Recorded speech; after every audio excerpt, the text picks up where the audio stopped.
in the east. It's raining in the west, but here in Memphis, Tennessee, the weather is just right. We welcome to the Liberty Bowl, where tonight the undefeated Orlando Rage tries to vent its fury on the Memphis Maniax. Let's scramble for the ball. The team that wins it gets a choice of possession in the first half, and if necessary, in overtime.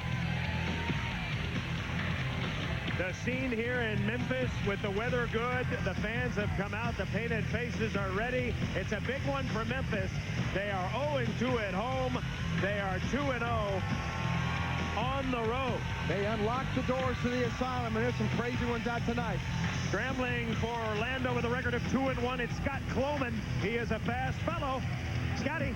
Okay, gentlemen, these are your instructions. And scrambling for Memphis, he is a Carl Lewis wannabe. His name is Kevin Cobb. He is 0-3. Yeah. Whoever secures possession of that ball will have the first choice of options to start the game and the first choice of any option should there be an overtime. Any questions? Put your helmets on. Come on. Right on both sides of me. On my whistle.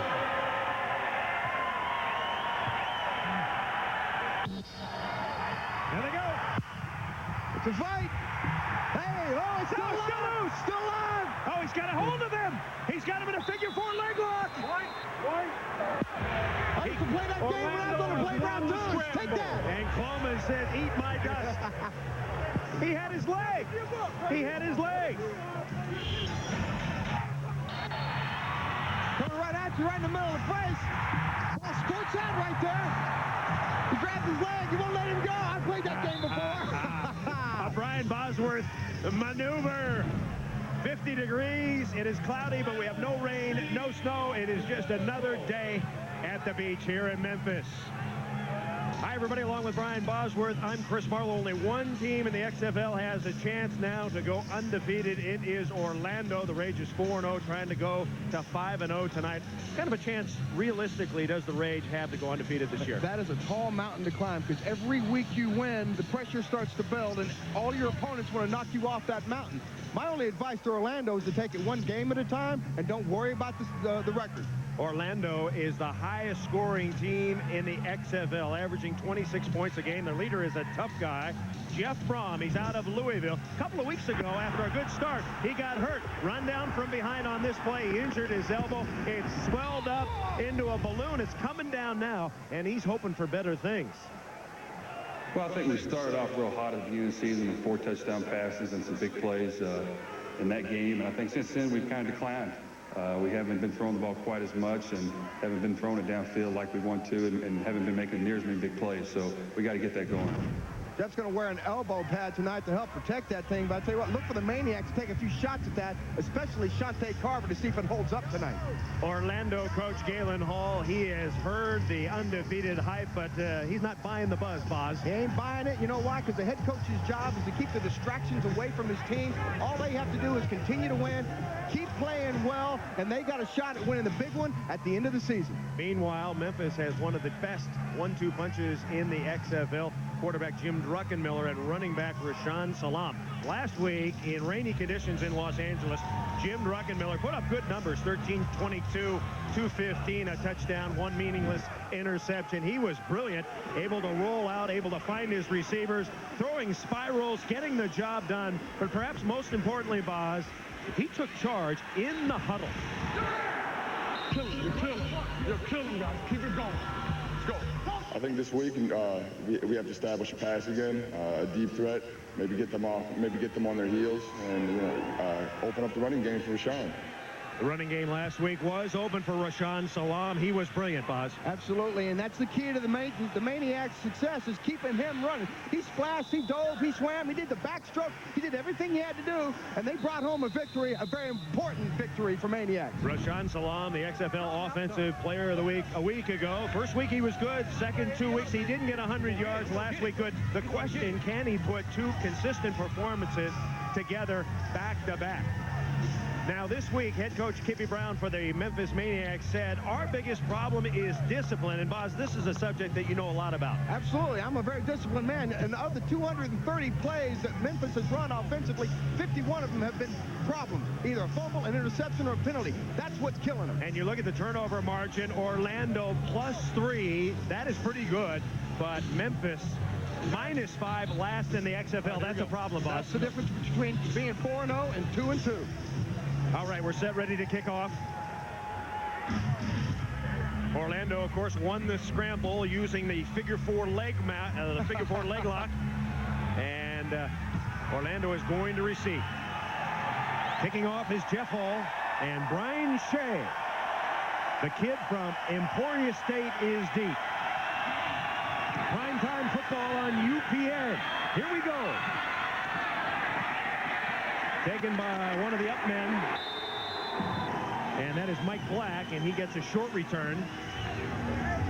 And here comes Jeff Brom.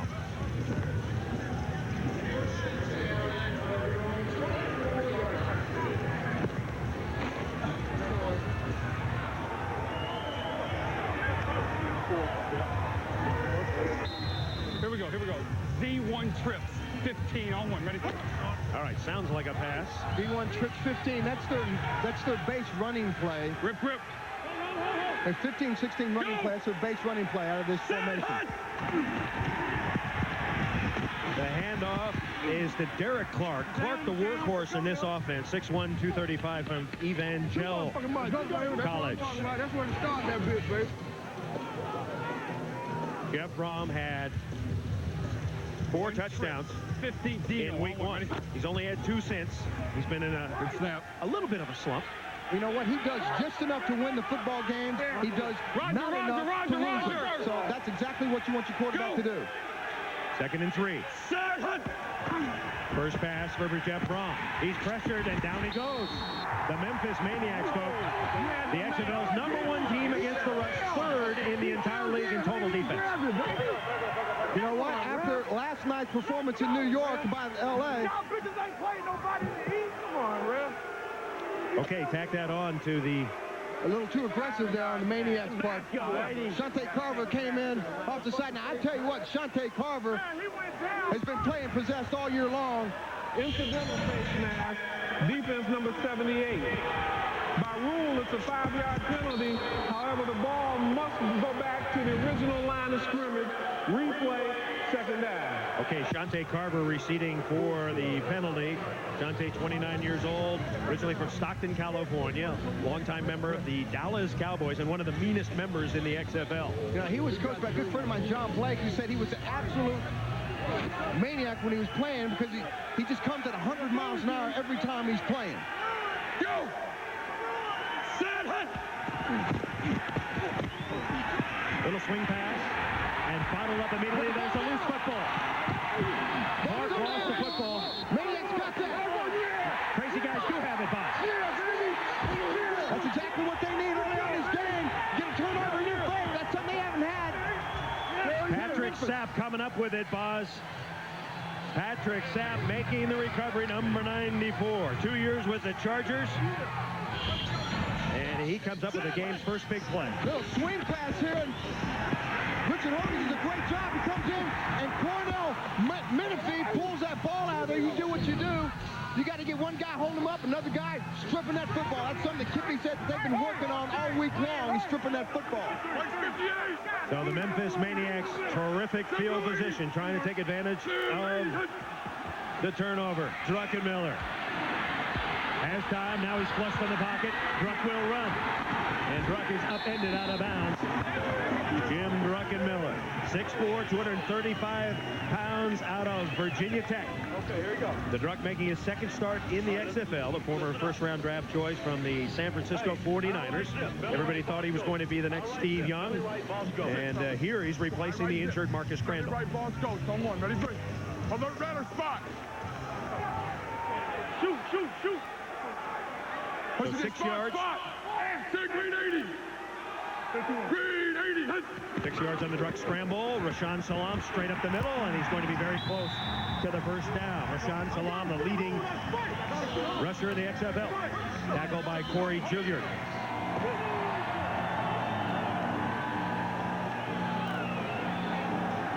Druckenmiller, his girlfriend, Julie Cialini. Now, breaking news this week that Julie Cialini and Jim Druckenmiller no longer an item boss. What does that mean to you? That means Druck's back on the market. And the Playboy Bunny's in the back seat, maybe the trunk. Mike's 58. Step Blue 80. Back on the counter. Druckenmiller faked the ball to Salaam. Druck throws on the run, pass caught. Kevin Prentice, 5'7", 155-pounder from Mississippi State. You know, that's a great job by Prentice outside. He finds a little pocket over there in the corner off the 5-yard line, but Prentice playing huge for a little guy. Once you say back outside the zone, does a good job of making the catch and getting out of bounds. Last week, you ridiculed him for being too small, and then Harry Boatswain backed you down over at the asylum and told you to cut it out. Maybe I should lie and say he's 6'9". And off right up the middle, Rashaan Salaam, touchdown. He's in. Rashaan Salaam. Rashaan Salaam doing a great job. I'll tell you what, who's doing a better job is Scott.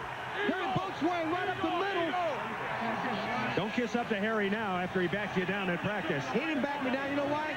That's because as soon as I told him, what I ain't crossing one of my brethren, he backed down. That's a great job inside blocking. It's a better job of reaching that ball over the goal line, getting 6 points early here for Memphis. All right, the Memphis Maniacs trying to punch in the extra point. Black right 11. Black right 11. Druckenmiller a throw for it. And it's incomplete. Not sure who the pass was intended for. There were two receivers there. Jordan was one of them. Hobbs was the other. It looked like a little miscommunication down there in the slot receiver with Hobbs. So Kippy Brown, knowing his team usually needs every point to secure a victory. Yeah, I would want one now. His team leads early. 4 plays, 24 yards. Salaam, a 5-yard run. You think these guys are having a blast? Wait till you see WWF SmackDown. 2 hours of all new action every Thursday night. The #1 show on UPN. Thursday at 8 Eastern, 7 Central. Memphis is 2-2. Memphis won its opening game 24-22 on the road. Lost to Las Vegas 25-3. Lost to San Francisco 13-6. Both of those here at the Liberty Bowl. And then won last week in the rain and slop 18-12 over Los Angeles. Completely different Los Angeles team last night, Boz, the one we saw in the NBC primetime game. No question, you got to look at that rain as probably one of the biggest factors. But LA has got so many weapons, as does this Orlando Rage team. You know, you look at it and you go, where do you start?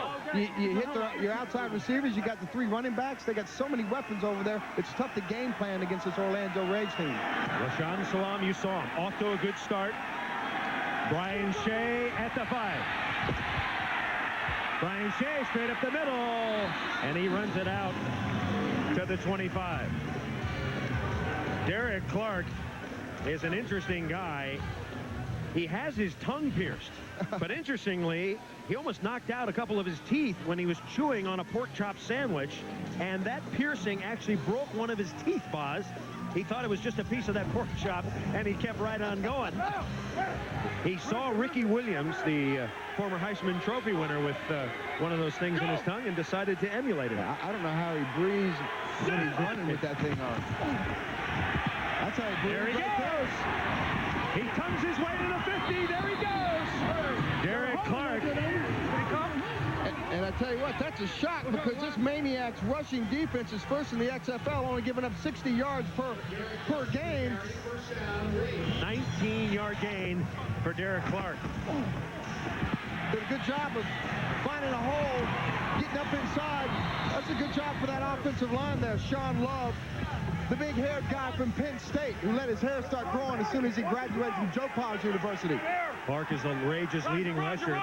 They go by committee, so Mike Black is in now. You'll see Brian Shea in the backfield also. Jeff Brom with time throws, and the pass is blocked down. And this crowd's into it tonight, man. You can really feel it. It was, well, in volleyball, they call that a big block, Boz. Shante Carver. Shante Carver. I mean, he's played huge really all year for this Memphis Maniax football team. Shante Carver. Had a huge interception. You remember that interception last week? Well, that was huge. Super Bowl ring in 1995 with Dallas. 6-0 Memphis. Opening quarter on UPN. Mike Black remains the running back. Go!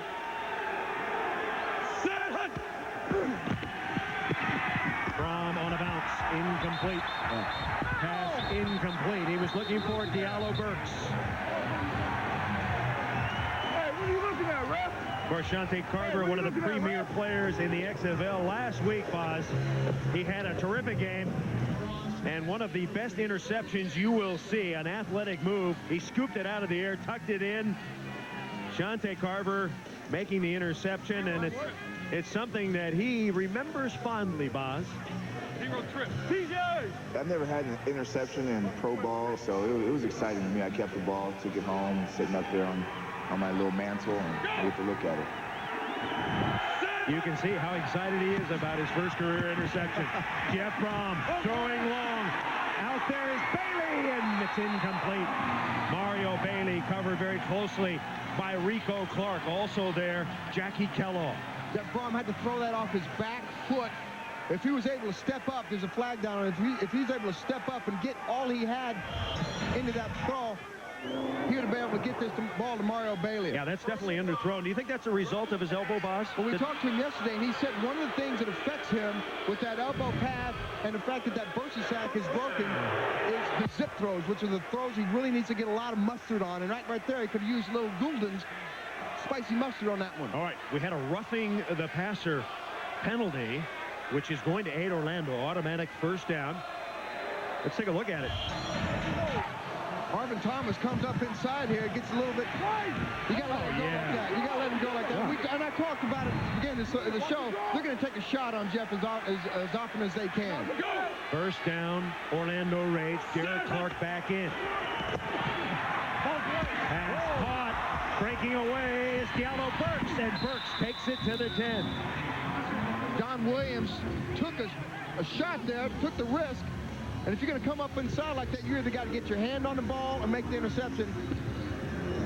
But you can't just let it go by like that. 21 yards on the play. And this ball had plenty of zip on it. He's just got to make that play because he doesn't have any help helping him from the backside there. He's all by himself on the corner. Marcus Wemberly just activated this week. Kevin Peebles out with a broken leg. Anthony Marshall out with a dislocated shoulder. And the ball to Clark straight up the middle. And he pulls his way down to the 2. And not a lot of flash and flare for this Orlando running game, Boz. No, it's not. You know why? Because they have 3 different backs. They got a small, medium, and large. Brian Shea, the small guy. Michael Black, the medium guy. And Derek Clark, when they need the big plays and the big yards. 15 pounds, first down, ready? When they need the big plays and the big yards, they go to the big bruiser, Derek Clark. Second and goal at the 2. Here comes Clark, and Clark slides his way. I don't think he's in. He thought he was in, but his knee skidded at about the 1.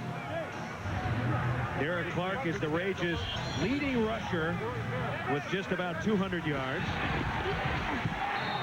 Good call. He was down. 0 heavy. You're in heavy. 14 lead. Then 0, 14 lead. Owen, ready? They're going to just run a power play, 14 lead, right up the middle. Strong side. They're going to run to the right-hand side of the formation. Big play here. 3rd and goal for the Rage. Derek Clark, he's into the end zone. He lost the football. Now they're going to give him the touchdown. It's a touchdown. You break the plane of the goal line, it's a touchdown. You can spike it, let it go. You can do some spins with it. As long as you break the plane, it counts as 6. You can eat it, you can bake it, as long as you're in the end zone. You can shake it, you can make it, you can do anything you want to it, baby. What's up, APK? Derek Clark's One time, baby. 5th touchdown this year. It's just too much meat to stop. Oh, yeah. Definitely out after he had crossed the plane of the goal. And the key to Orlando's success all year long has been their massive, aggressive offensive line. Go! On extra points this year, Orlando, 39%. Jeff Brom looking for 1. He's on the roll. He's under pressure. Throws back the other way. Complete. Oh, Mike Black should have had that one. It was on his fingertips. He could not bring it in. Showtime, they're opening up some holes for you out there. It looks like you have free reign. Oh, yeah, we're doing a great job right now. We just trying to stick with our game plan and keep working hard and try to come out with a victory. How's that piercing? Oh, it's great.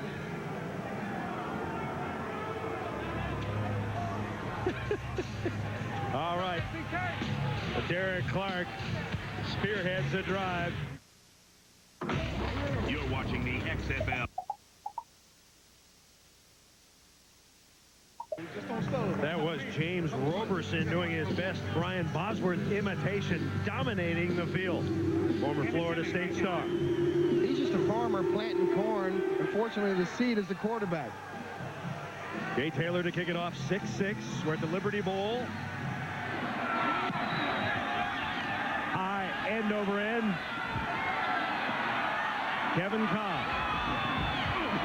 Reverses field. Can he get around his man? I don't think so. No, he cannot. And he gets back to maybe the 17. The tackle by Corey Gilliard. Hey, speaking of hits, there's Gary and Mike, stars of UPN's new smash comedy on Friday night, Gary and Mike. Enjoying the game, guys? It's awesome. It's like you're right on top of the action. Oh, that's gotta hurt. Let's see that again. Ooh, what an arm this guy's got. He put enough zip on that ball to shatter Gary's glasses and give Mike whiplash before knocking them both unconscious. No question about it. That's our play of the game. I love that. Mike's 58. Jim Druckenmiller last week gave himself a B-. Said he missed a couple of reads, threw one behind. His coach, Kippy Brown, gave him an A-. Let's see what he does on first down. Throws a nice ball, but it's short. Pass intended for Kevin Prentice. It looks like Druckenmiller and Prentice, that's the combination now. He feels comfortable throwing to Kevin. Right, Kevin made a lot of big catches last week, and you're going to go to the guy who makes the big catches for you. He's just got to get that ball up. I think he's playing a little tight right now. Doesn't look like he's just whipping it, Boss. He's guiding it. He's just not letting it go. And I've seen that rock come out of his arm, and man, it's a missile. Saw the numbers on Prentice, one of the top receivers in the league. Draw play, Rashaan Salaam breaks through a hole, sidesteps a man, Rashaan Salaam. And Salaam takes it out near the 25 before Corey Gilliard comes up. 7 yards for Rashaan. Quarterback draw right. Here we go, fellas. Right gun. Quarterback draw right. Alert black 11 double count. Ready, break. You know, those naysayers that say Druckenmiller can't run. He ran down in the last series. You're about to see him take off and run here again. 3rd and 3.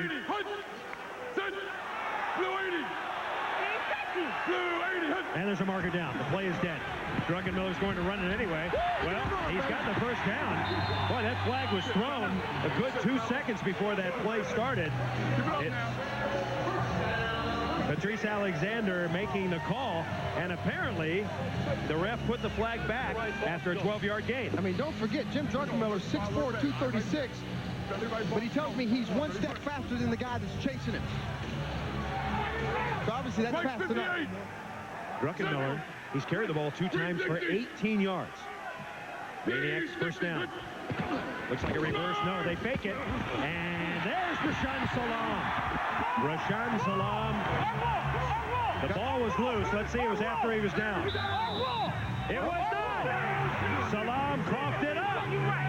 And the Maniacs' first turnover. And that's been the knock on Rashaan Salaam, because they said he's a fumbleaholic, and unfortunately he's been falling off the wagon way too many times today. Reginald Doster came up with it. 24-year-old out of Central Florida. That is the 11th. Okay, now you got another chance, okay? Hey, look here. Put it away. You're running hard. Put it away. 11th turnover in the last 3 games. You can't cover our cameras. You can only hope to contain them. Orlando ball. First down. Mike Black. You see the problems the Maniacs have had. They move the ball up and down the field so easily, Boss, but then they're done in by the turnover. That's the mental mistake, you know, and the mental mistakes are what's been killing the Memphis Maniacs all year long. They have moved the ball, like you said, Chris. Unfortunately, they've got to be able to hang on to balls. There's no reason for that ball right there to come out. He's got to secure that ball, and Kippy told us yesterday they've been working on the gauntlet drills and the strip drills. Obviously, they need to work on a little bit more with Rashaan. His 4th fumble this season, and that is not good. 2nd and 6 for the Rage. Rage keep it on the ground. Running hard is Michael Black. He's out of Washington State.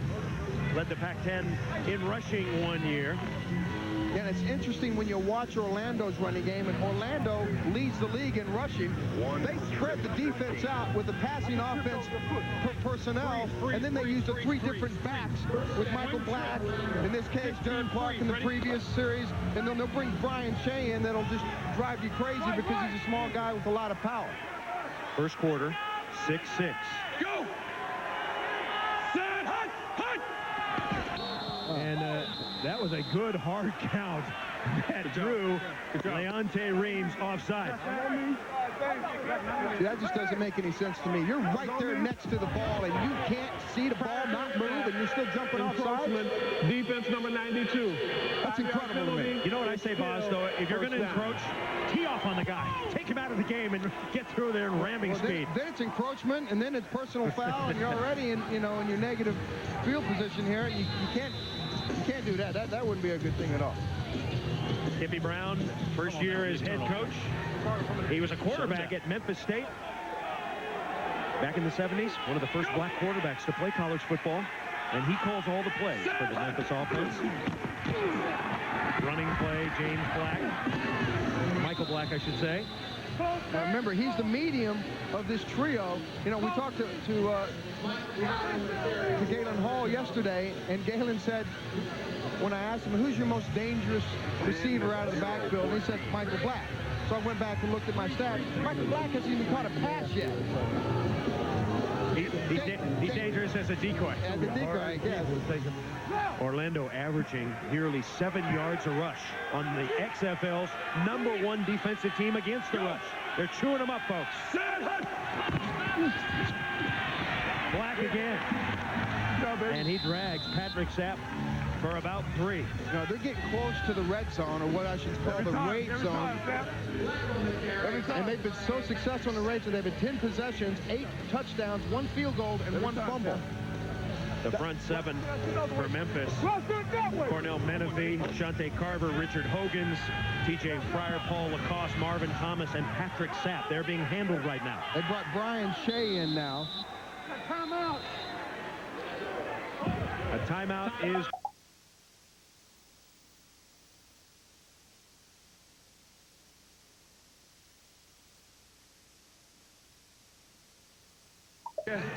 I called him Shaka Khan. Yes. You called him Shaka Zulu. I know, but you led me into it. With Shaka Khan, because she's that big-haired woman, right?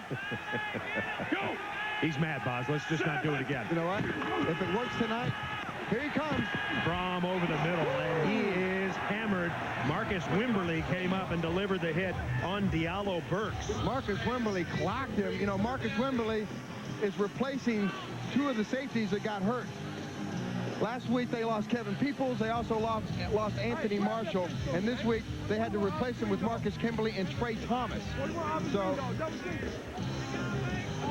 the Maniacs, as we've mentioned, the #1 team against the rush in the XFL. Look at the seat. Giving it up. They've already exceeded their season average here in the first quarter. But they're playing against the #1 rushing offense in the XFL too, with his Orlando Rage. 3rd and 8. Bailey in motion. Braun throwing it into the end zone.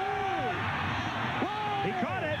No signal. Touchdown. And Jeff Braun paid the price for that one. He's still down. Mario Bailey. He's out. And Shante Carver leveled him. I think you look at his head. It's like twisted. I hope he's okay. Somebody help him. Yeah. If you're wondering, there is no flag on the field. No, that was a clean hit. He just took all of it. On Shante Carver came in and just cleaned his clock. Oh my God, he just downloaded some serious hardware on him. I mean, listen to this.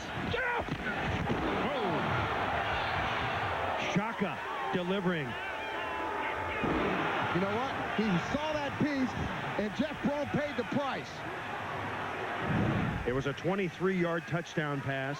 The hit administered by that man, Shante Carver. Mario Bailey caught it, and Jeff Brom remains down. You got to be real concerned right now with Jeff Brom because he has not even moved yet.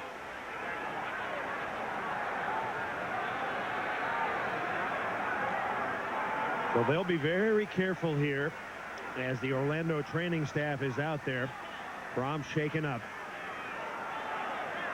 The backup quarterback for Orlando is Brian Kuklik. He's 6'3", 205, a 24-year-older out of Wake Forest. Big arm and a good backup. Yet to take a snap this year. If Brom cannot continue, then Galen Hall will go to Kuklik. Yeah, knocked out. One more look in real time, folks, what it feels like to be a quarterback and take a huge hit. You can really appreciate what these guys go through. The great pass. He did a great job of getting the ball down the field, but man, I mean, it's a perfect play for a defensive lineman because that's the hit that they're looking for every single time they get out on the football field, but you hate to see it happen because bottom line, that hurts, man, and that hurts way more than it looks. You know, at the top of the show, we talked about Jeff Brom, the tough guy. He was able to stand in and unload. So they'll continue to work on Jeff Brom. We're going to take a short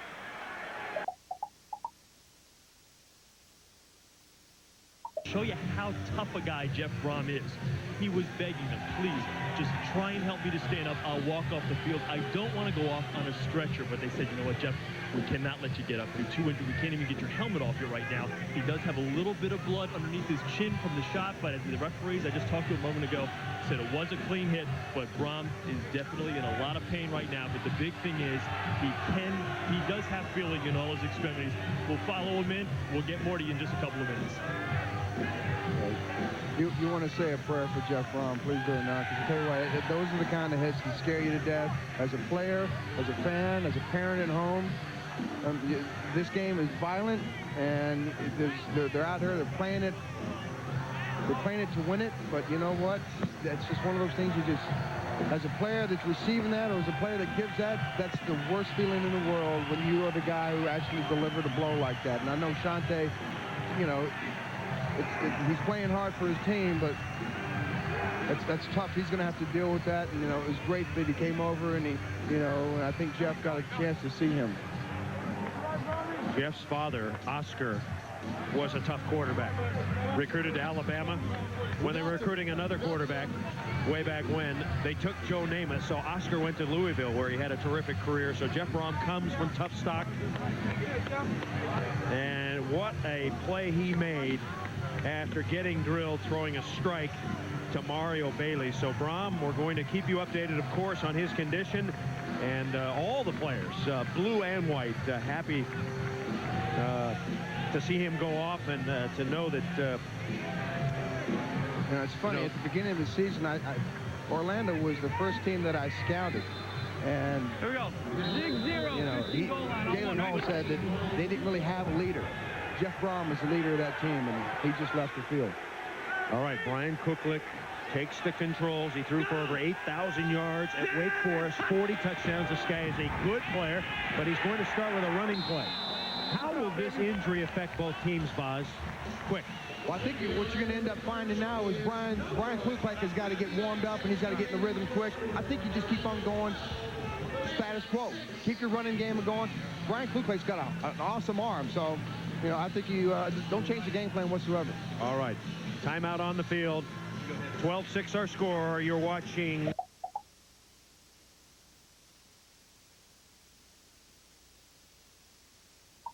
Lay someone out.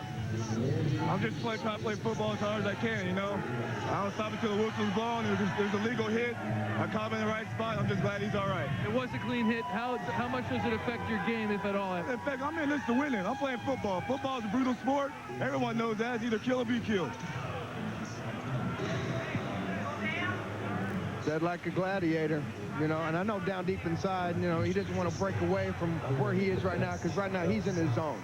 You know, when you put the hat on and you cross the line, you're a different person. And every defensive player and some offensive players, when they cross over that line and they're looking through that cage, they are a different animal than they are when they're not on the field.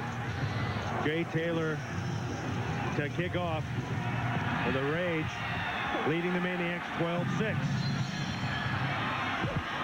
Here's Kevin Cobb, and Cobb upended outside the 30.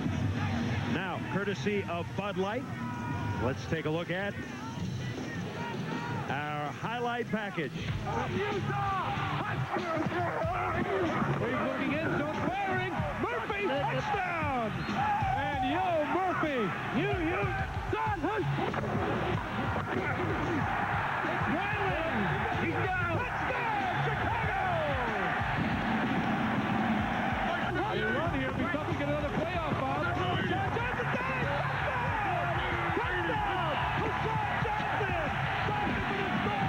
That, of course, was earlier today, Las Vegas and Chicago, and Las Vegas proving that they certainly have one of the great teams in the league. No question about it. You're going to see them next week on NBC against this Orlando Rage team, and that's going to be a war, because those teams, I can tell you right now, on the first snap, they're not going to like each other. Memphis has got to come back, and they've got to get back into the rhythm of this. That energy caused the law. Now they're going to pick up the pace and the intensity here. 2nd and 8. Druckenmiller's quick drop throws. Pass complete to Prentice. He's got the first down, and he steps out of bounds.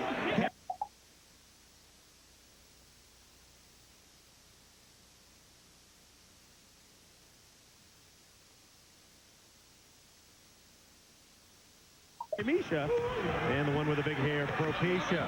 Pass into the ground. Good pressure that time by Orlando. Andre Purvis.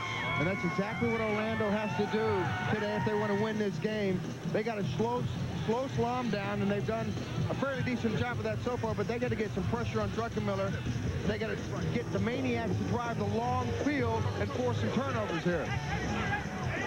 White 58. Riggin. Same blue 80. Riggin swap. Blue 80. On 2nd down, Druck picks up Prentice. And the little guy jitterbugs near the first down. Patrice Alexander, Omar Brown corralling him. Kevin did a nice job of just coming over the middle. And what they do, Orlando blocks their linebackers very, very deep. So there's a little pocket about 5 yards past the line of scrimmage, and that's where Druck found Prentice right there. Now, the way you're going to get Orlando to come up and get that pocket back behind the linebackers and start dumping that off to Rashaan Salaam and get him involved in the passing game. They're going to measure for the first down. If not, we'll go belly right ball. Half a ball. They're going to go a belly right box if they don't have this on a first down, which is a belly play right up the middle.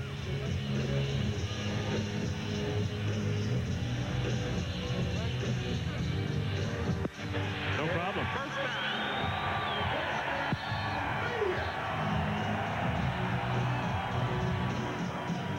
Okay, got a report here from the locker room. He does have a concussion. He's also suffering from some pain in the back of his neck. They've just taken some x-rays. X-rays are negative. They're going to take him to Memphis Methodist just to make sure. They got to cut the pads off, take clearer pictures so they can get a better assessment of any type of damage that may lurk. His parents, Oscar and Donna, are here watching over him. Jeff just spoke to them and said, folks, don't worry, I'm fine. Please do me a favor. Just call my wife and tell her that I'm okay. All right, good news. Again, spoken like a gladiator. Yeah, good news for Jeff Fromm, the starting quarterback, knocked out minutes ago. Druckenmiller's going to throw long. And jostling on the sidelines, Kevin Prentice battling with Stephen Fisher. Incidental contact over there. That was an uncatchable ball anyway, even if they had committed a little interference on the field. Regular.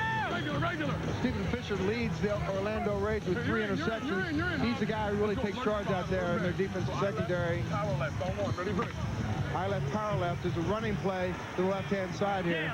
They'll try to get Rashaan back into this flow of running the ball again. Here comes the kid. Rashaan Salaam. And he bangs for about 4. I believe he's yelling at Roundtree. I think he's a little bit concerned about his weight. Said something about he's going to diet or something. Something about his Keister or derriere. Face right, 080 smash. All right, here we go. Let's go, Dolphin right, gun zip. Deep face right, 080 smash on one. Ready, break. Shotgun. Part of that offensive line, Bernard Williams, Glenn Roundtree, Mike Sheldon, Mike 56. Jesse James, Harry Boatswain. Blue 80. 3rd and 8. Blue 80. Hit. Druckenmiller guns it over the middle, pass complete. There goes Charles Jordan, touchdown Maniax. What a strike! And he threw that exactly where he needed to throw that ball, too. He had to throw that ball behind Charles Jordan just a little bit because he had double coverage and safety hanging in the middle. And Charles did a great job of stopping, coming back, getting the reception, and then racing another 20 yards for the 6. Jordan beat Stephen Fisher. Druckenmiller put it on the money. 44-yard strike. And the Maniacs have tied it up. All important extra point coming up. Mike's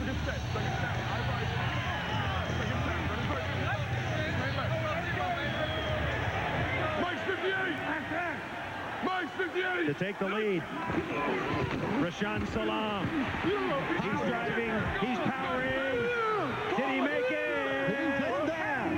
You can't see that? He's there. There you go. I can call it from up here.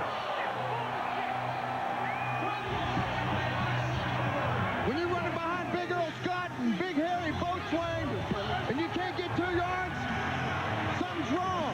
And right now, everything's right with the Maniacs offense right there. It's a great series.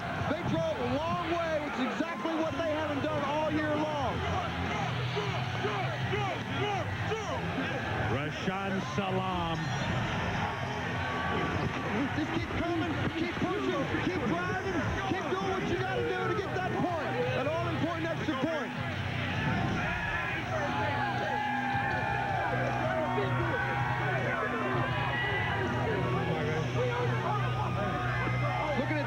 Looking at this touchdown pass, Jim Druckenmiller had all the time in the world back there. Goes into cover 3.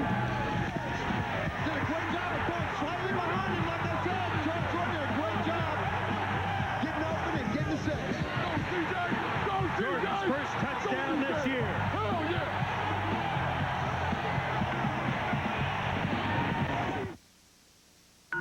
So how are we getting home? We've had 2 touchdowns scored by each squad. Jeff Braun, the starting quarterback for Orlando, carried off. He's been taken to the hospital as Brian Shea brings the ball out to the 36-yard line, a 30-yard return. Diallo Burks is a terrific player, a movie buff who likes all kinds of films. When he wants to get fired up, though, he watches this one particular one. My favorite movie before the game is Rudy. I really identify with his character. He's a hard worker, and he had to work for everything that he got. That's what my career has mostly been like. I had to fight for everything that I've gotten. Nothing has been given to me, and I love his character, and whatever I do in life, I feel like I can relate back to that movie because I have to work for it. The short pass complete to Mario Bailey. He's tackled by Shante Carver. So Diallo Burks, Mario Bailey and company, they need to crank it up, Oz. And Galen Hall doing exactly the right thing by getting Brian Kluzpek involved in the passing game right away. Diallo Burks is going to be one of the big guys right now, and Brian Kluzpek, if he can get the ball to Diallo Burks, he's the money guy on the team and the big receivers. He's got 15 catches with 3 touchdowns, so he's got to help light the fire with Jeff Braun being injured. 14 yards on that last play. Here's Derek Clark. He's a big body, kind of a nasty banger, likes to pound you. Yeah, he's definitely a battle-tested bruiser for Hall. Played for Hall over in Europe. So much so, you know, Derek's grandmother, who really raised him, died unfortunately, last year, 2-on-2, why not? Derek made 2 phone calls. First to 911 for help. The second one to Galen Hall. So I know a lot of closeness with this team, and you can feel it. And the good thing about this team is they're very unselfish, and that's why one of the reasons they're 4-0. They really care a lot about each other. You know, one thing too, when you talk about Galen Hall, he's one of the most organized coaches in the league. He's got this stuff down, being the head coach. No question. He's been with some of the greatest. Great guy back in Oklahoma, Barry Switzer. Knows how to win. He's been winning big time his whole career. Going for his 100th victory here pretty quick. 2nd and 6. Kuklik. Got a man. Diallo. Dropped that. He was looking for the end zone before he had the ball in his hand. But boy, he wish he had that one back. You know, I'll tell you what, though. Devil's advocate, Kuklik's got to lead him a little. He's got to look back, catch that by his ankles. That wasn't right there for him. You're right. It'd be nice if he laid that out for him. He could hit that in full stride. But I tell you what, Brian Kuklik, and this is one of the things that Coach Hall says about Brian Kuklik, is he doesn't trust his arm on the short throws. He trusts his arm too much on the long throws. That right there is an intermediate throw. He just got to let that one go. Let Diallo speed. Catch up to the ball and bring 6 in for the Orlando Rage. Maniax fans love that last play. 3rd and 6 for the Rage. Here comes Shante. Throwing on a bounce was Kuklik. So Kuklik not quite warmed up yet, not in rhythm yet with his receivers. Pass was intended for Bailey. You got to remember, Brian Kuklik hasn't seen any action at all this year. Orlando has only seen one quarterback in the huddle, and that's been Jeff Brom. And it's going to take Brian Kuklik a few series to get acclimated to what it's like to be out there in the field, getting chased. Boss, I've got a scoop for you. Listen close. The game's first punt is coming your way. All right, well, here it is. Charles Jordan is deep. Ball gets down to 21-yard line. This is a live ball. Kicks it straight up in the air. That's a beauty. He's got to bring it back. Jordan at the 6. Oh, and he is strangulated at the 6. Great play by Sean Banks. Banks got him on a special team play. 2nd quarter, the Maniacs leading by 1. We'll be back. Heads attached, so it is going to be done with taste. How can you say that's going to be done with taste? I tell you, I want to meet the lucky cameraman that gets to go in there, because they're going to dilate his eyes with that stuff that makes everything overexposed. I think that's something that could catch on. That's next week, NBC primetime. Las Vegas at Orlando. Rashaan Salaam with the short rush. The entire Orlando front 7 gets the tackle there. Patrice Alexander leading the way. You know, I talked to some of the Orlando players, and they talked about Patrice Alexander, and they talk about hitting him as like hitting a brick wall, or like the wall falling down on you after you hit it. Stay in, Rick. It's a bend, don't break defense. They play lots of zone. They try to punish you. Mike's 58. 25 wing. 25 wing. Tim Blue 80. Come on, Red. Blue 80. 3. Fake the Salaam. Swinging out of the backfield is Jim Kitts. And Kitts makes his way out near the 20. And that's something that they don't show a lot of. I got that girl right there. Come on, dog. Hey, Red, come on, man.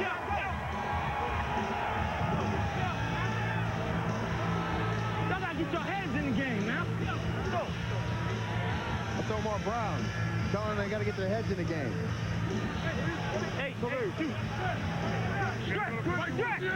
Rick, drop. Mike 58. Tim Blue 80. No. Quick. Blue 80. First down play, Rashaan Salaam, his 8th rush. Breaks to the outside. Salaam finally pushed out of bounds by Omar Brown. Brown, the XFL Player of the Week in Week 1. He is a good player. Come on, baby. Let's go. Stay outside, man.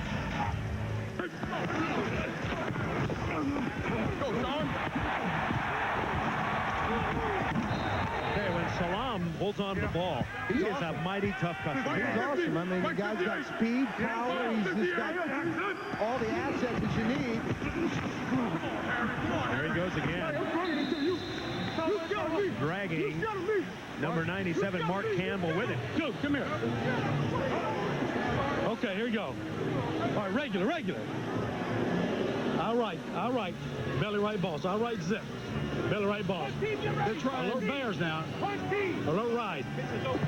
They're trying to establish line control and see if they can grind out this game and keep it at least in their hands of time of possession, which they've been successful doing this year.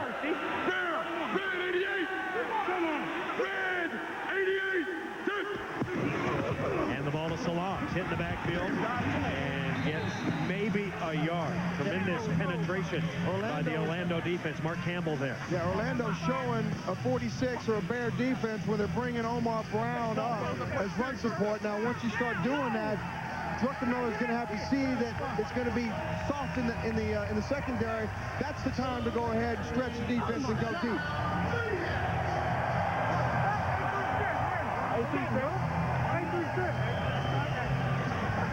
Salaam, 10 carries for 42 yards, a touchdown, but he does have a fumble. 58. Green 80. Green 80. Druck's got a loud voice, boss. And around, here they come. It's Charles Jordan. And Jordan upended. Wow, what a tackle by Omar Brown. He is a hitter. He's second on the team with tackles. He's got 25 of them so far, and he makes huge plays at key times. And ain't no more keyer than that right there, because if Daryl Hobbs gets out, I'm sorry, Charles Jordan gets past Omar Brown, he can still be running. Mike 58. Got 7 on that play. 25 front. Sit. Spot. Red over. Red You got to check here. Checking the play. And he likes Salaam. Salaam through a hole. And he is wrapped up. Now check that. It is Raphael Cooper with his first carry of the night. 25-year-old from Detroit, Michigan. Cooper, a speedster. So Salaam getting a break for a moment. Mark Campbell sliding down the line of scrimmage. Cooper's doing a good job of finding the hole. And one thing that Cooper needs to do is he needs to be more patient and let the hole open up. If it's not there, don't just drive your head into... No, we can't. Here we go. Eye right. Let's go. Eye right. Slide left. Second sound. Ready, break. A little confusion there. Let's go. Here we go. Get up. Plenty of time to get this play off. Salaam on the sidelines. 7 seconds on the play clock. Cooper trying to get a yard. He's got it. Raphael Cooper. And once again, it's Omar Brown. Again, if Raphael will just be a little more patient, there's nothing inside. All he has to do is show inside, flash outside, and he's still running.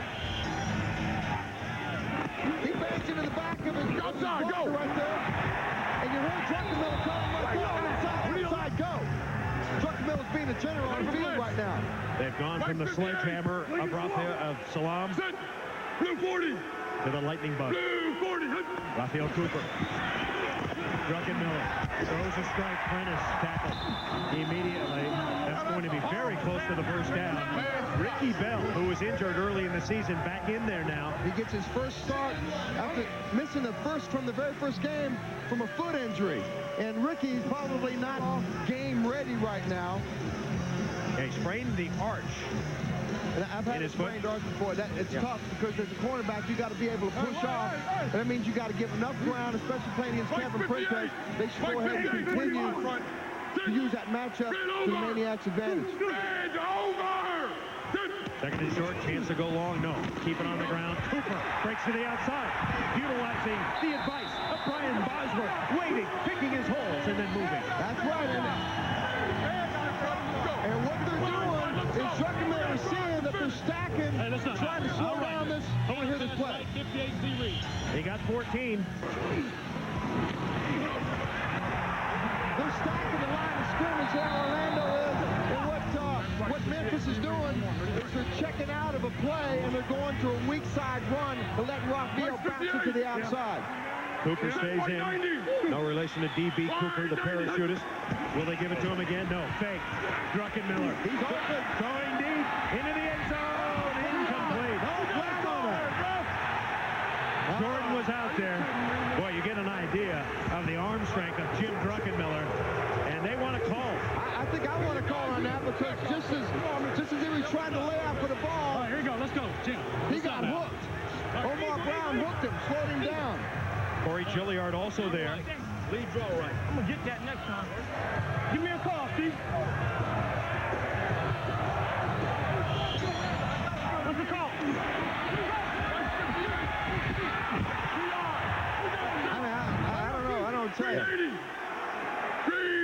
Second down. It's the 12th play of the drive.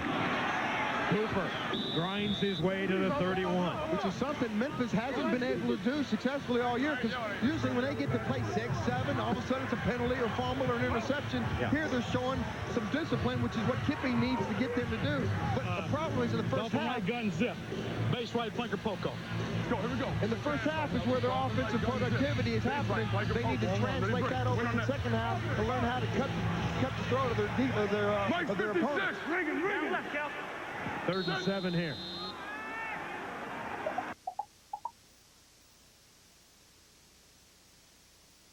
Late, the pass intended for Prentice, and Ricky Bell was covering. Ricky Bell, considered the top cornerback before he got injured. This timing was off He jumped it. beginning because of the low snap, and Kevin Prentice came out of his stance too late.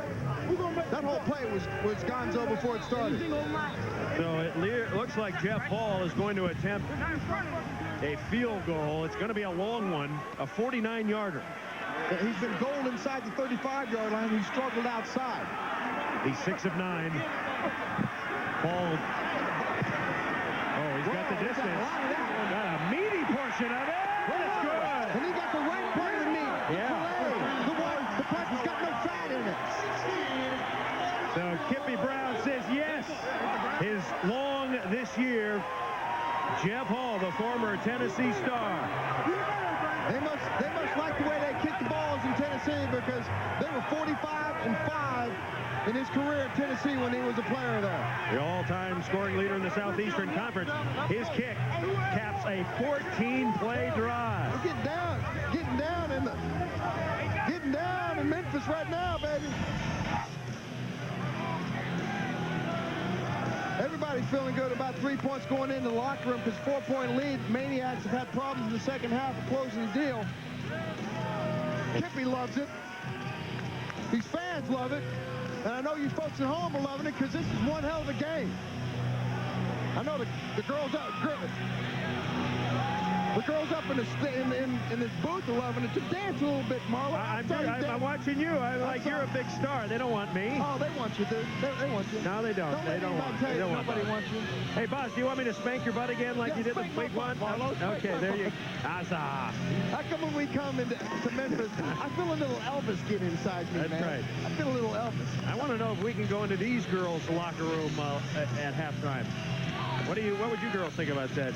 Thumbs up, yes? Well, I had a few visits in my hotel room without me asking. Yeah, well, let's not talk about that.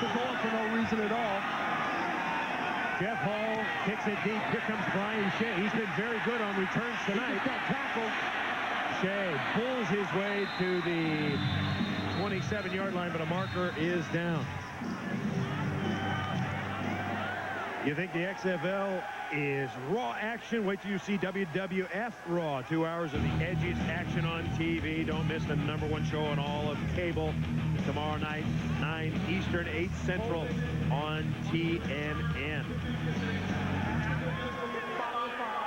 So Jeff Hall has given the Memphis Maniacs a 16-12 lead.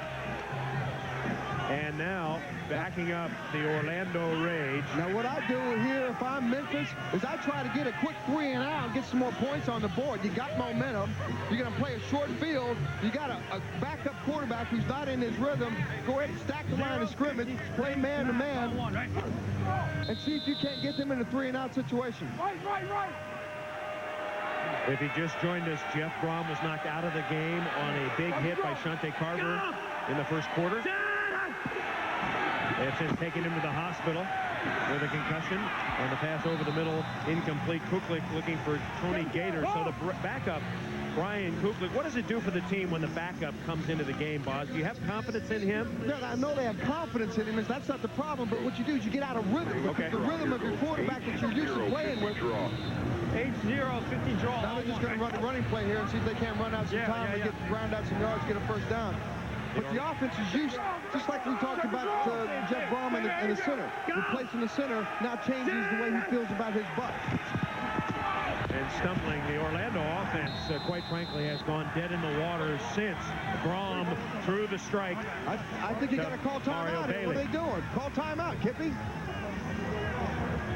We have 3rd down down and long. Got a timeout on the field, and Memphis took it.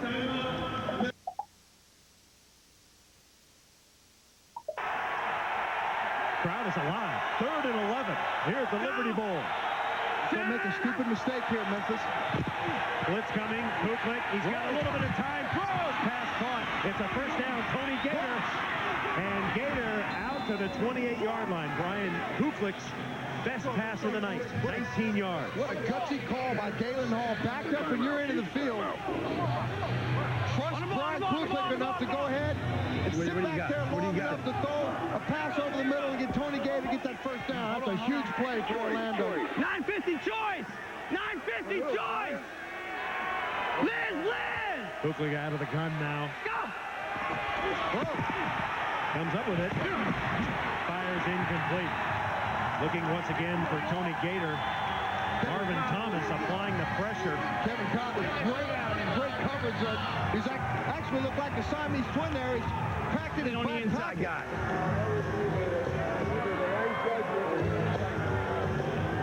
See, I like Galen because Galen is a gambler. Not with money, but he trusts his team. He knows what he's got. He's got a lot of talent out there, and he likes to let them play. He likes to let them be athletes. 2nd and 10. 1 minute to play exactly here in the first half.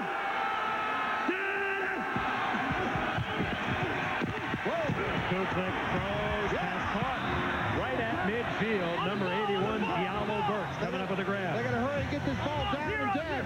John Williams with the coverage. Zero try! Zero try! I mean, you can see Orlando, their offense is very attack-oriented. Clock is running, 49 seconds, 48 seconds. Rage trying to get in position here. Go! Here comes the rush. Shante Carver applying pressure. Shante's got so many wins it. He's got a man. It's Tony Gator. First down, complete. You got to call timeout here. And they do.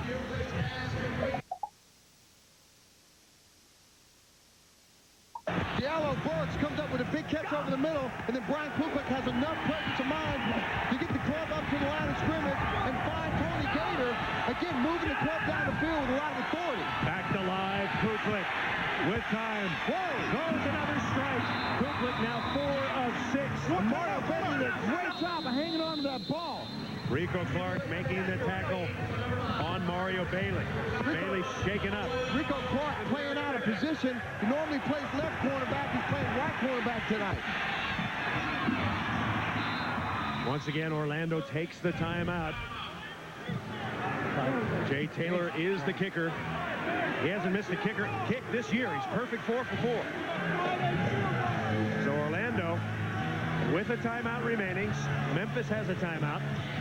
Impressive drive as Kuklik, it seems like he's got loosened up. Absolutely, and we talked about it earlier. He needs a couple of series to get into rhythm. I mean, I've seen him throw the ball. He's got a cannon. There's no question about that. 0-60 speed, bang on one. 60 now, 60. No, gun. Kuklik completions of 19, 21, 12, and 15 on this drive. Mike Black is the running back. There he is. Kuklik throws it well. Hit as he throws. Come on, baby. He was under great pressure by Tremont Lawless. I think Lawless hit his arm. They've got plenty of time here. Just take your time, run your offense. Screen. One tray, 60 scream on one. Gun. 60 scream or screen? Thought he said screen. Well, if it's screen, I think we all know what that means. Might try to set up Black here.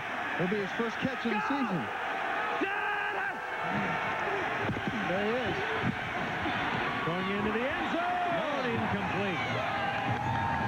Must have been a screen, Maz. I think it was screen because Kevin Swain was screaming down the sideline. Yeah. He just jumped a little bit too soon. And again, it goes to show you the kind of strength that Brian Kuklik's got in that arm of his. John Williams was covering along with Marcus Wimberly. Go 0-60 smash. 0-60 smash on one. There were 60 smashes and play they ran a few plays ago. I still think they have plenty of time to go over the middle. They got plenty of timeouts. And if the middle is open, which it is right now, go ahead and test it. 3rd and 10. Here comes the press. And the pass is overthrown. Yeah, and that's a flag on that. Marcus Wembley came in. He wasn't even playing the ball. That ball was well overthrown. Marcus Wembley comes in. It wasn't even playing the ball. It commits probably the worst foul that he could commit right now. Marvin Thomas had the pressure. The ball was already by the receiver. That ball was not catchable, boss. Let's see if they pick it up. They're going to pick this one up. You're going to give him a gift. You're going to give him a gift in Memphis. Elvis is alive, and the Cadillac's just been given.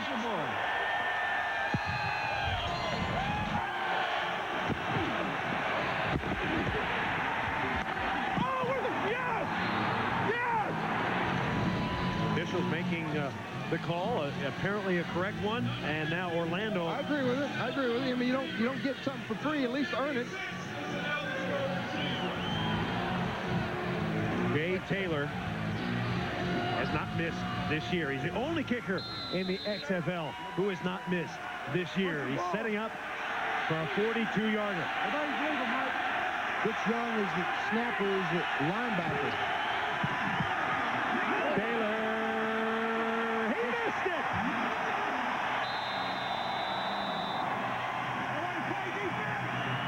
There's no such thing as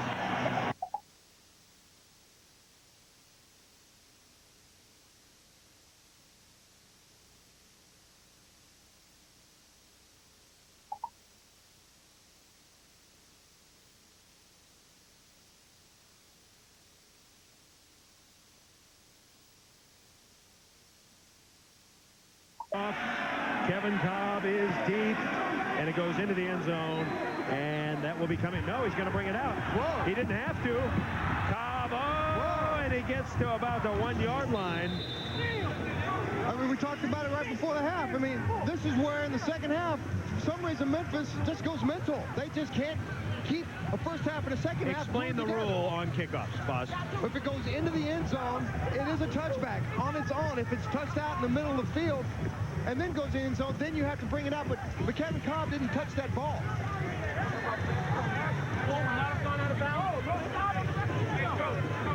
Let's take a look at our halftime stats brought to you by Miller Lite. Both teams moving the ball effectively. Memphis making the most of the point-scoring opportunities. Now Memphis in a hole, and they'll try to bang it out of there with Rashaan Salaam. He skips over a man, and Salaam moves it to the 6, tackled by Omar Brown. This Omar Brown is a tackling machine. You know, I digressed there for a second. Yep. I had a brain fart.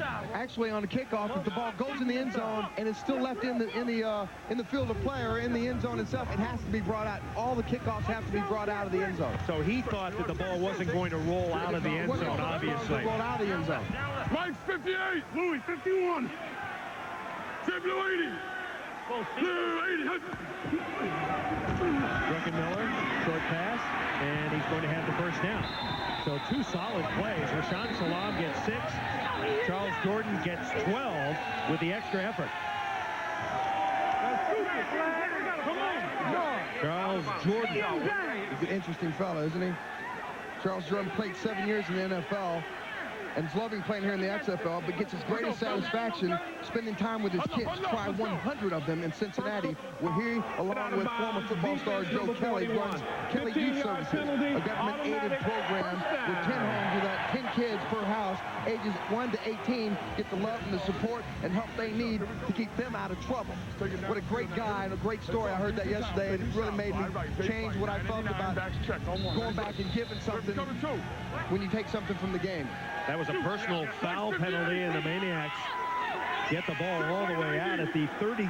Maniax leading 16-12. And Druckenmiller going to unload deep. What a cannon! Jordan can't catch up with that one. Tell you what, if that ball was thrown 2 or 3 yards more into the field of play, Jordan was going to catch that ball. Jim Druckenmiller told us he could throw the ball 70 yards in the air, but he says, I've learned over the years, it's not how far you can throw it, boss. It's how well you can throw it. How accurate you can throw the ball, and he has learned how to do that. So alert black. I left, slant right, on one. Ready, break. I left, slant right, alert black. Good numbers so far. Slant left is the running play to the weak side. Mike 58. Again, they're trying to overload the defensive line. Salaam. Rashaan Salaam continues to put up numbers. Tackled by Alexander. Salaam, 26 years old, out of San Diego, California, the 1994 Heisman Trophy winner. He's got 54 yards on 12 rushes so far, Bob. He's done a good job. And Corey Gilliard trying to make up for that personal foul. Looked like he came in is trying to kill Rashaan Salaam on that. If he just came in under control, he'd have stopped Rashaan for about a 3-yard gain, but instead, they end up getting 8. 3rd and 2 now. Salaam. Oh, he runs over a man and bangs it out. He's got the first down and more. He ran right over Patrice Alexander.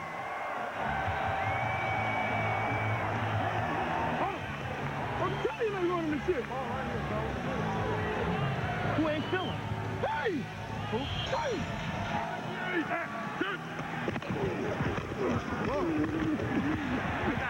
I take that back. That was not Patrice Alexander.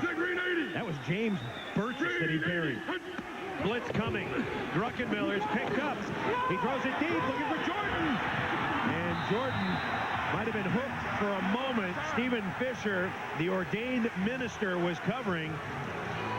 Ben Huff came up inside and put a little pressure on Jim Druckenmiller. He threw that ball before he wanted to. In that case, he needed to throw the ball more toward the sideline, but didn't have time to release it. We got eagle or regular? Let's go, I right zip. Let's go, I right zip. Pass 56, 822, check flat, on one, ready, break. Jim Druckenmiller in his second XFL start. Former 49er. Here he's going to look to Rashaan Salaam in the flat if it's all covered downfield. I got it! On second down, Druckenmiller in trouble. He shovel passes beautifully to Roosevelt Potts. And that shows the strength of Jim Druckenmiller. Won the Ironman contest at Virginia Tech. How about that?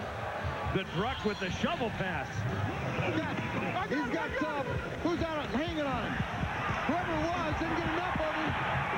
And Roosevelt Potts happens to be the recipient of an uncharacteristic shovel pass. You know who does that all the time and very effectively? The man who just signed a 10-year contract, Brett Favre. Got all kinds of little doozies. Sometimes the play doesn't have to look pretty, it just has to work. 3rd and 5. Druckenmiller all day to throw. That ball sailed on him. Charles Jordan was over there, but not even Wilt Chamberlain in his prime could have caught that one. A little too tall. And the Maniacs will be forced to kick it away. And it was a smart throw by Druck because he really wasn't open. And instead of trying to force something, go ahead and kick the punt here and try to get the field position in your favor here to start your defense in the 3rd quarter. Druck's a smart guy. I threw it away, he says. Okay, that's what I just said. Oh, that's what he said. You said that? I did say that. Well, you're just repeating what he said. Try to further the conversation. Jeff Hall, booming punt. Here's Skinny Cover. And Skinny goes down in a big fat heap. And there's your big hit by Richard Hogan on special teams. We're coming back. More football on UPN after this.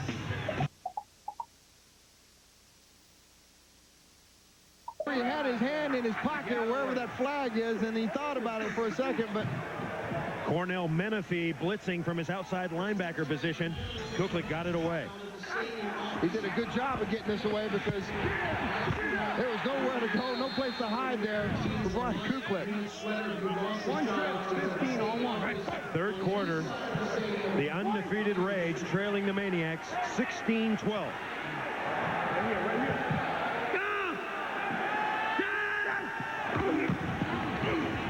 Derek Clark looking for running room, and he does a good job weaving for about 5. Richard Hogan's making the hit along with Shante Carver.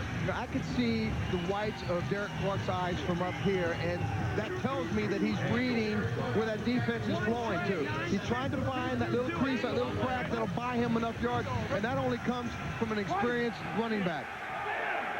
Roger! 3rd and 3.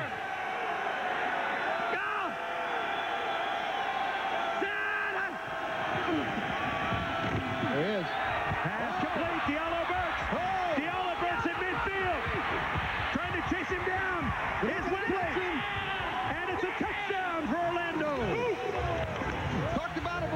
can't give up the big plays, and then nothing bigger than that right there. 81 yards with Diallo Burks to match his number. He says he has to fight for everything he gets in life. Tell you what, I don't think it's any easier than that, because that was right on the money.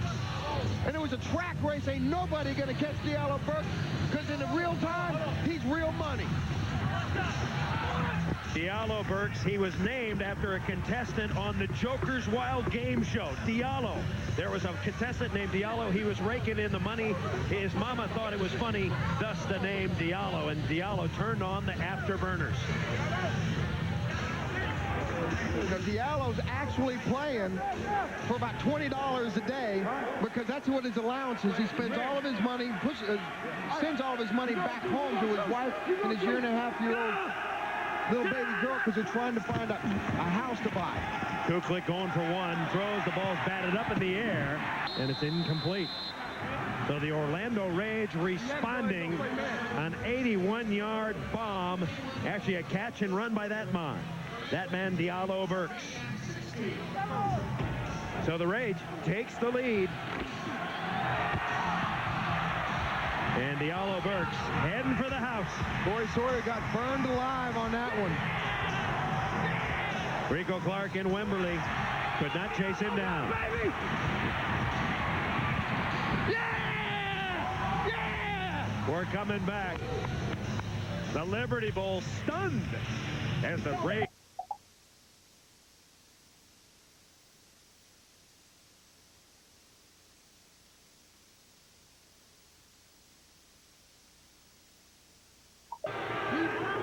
Remember, he said his favorite movie was Rudy because he's an underachiever, and Boz, this is achievement. I tell you what, it fired him up so much they came out in this third quarter, and they've quieted this Maniax crowd down a little bit. Now it's the Maniax' turn to answer. Just a little bit. Brian Shea deep, looking to bust one. No, check that. That's Raphael Cooper deep. Cooper and Cobb. 18-16, undefeated Orlando ahead. Cobb, and he's out to the 30. Now, the problem with Memphis is in the third and fourth quarter, they've only scored 3 points each quarter. So their defense is giving up 51 in 4 games, and their offense is scoring 6. They ain't winning any games that way.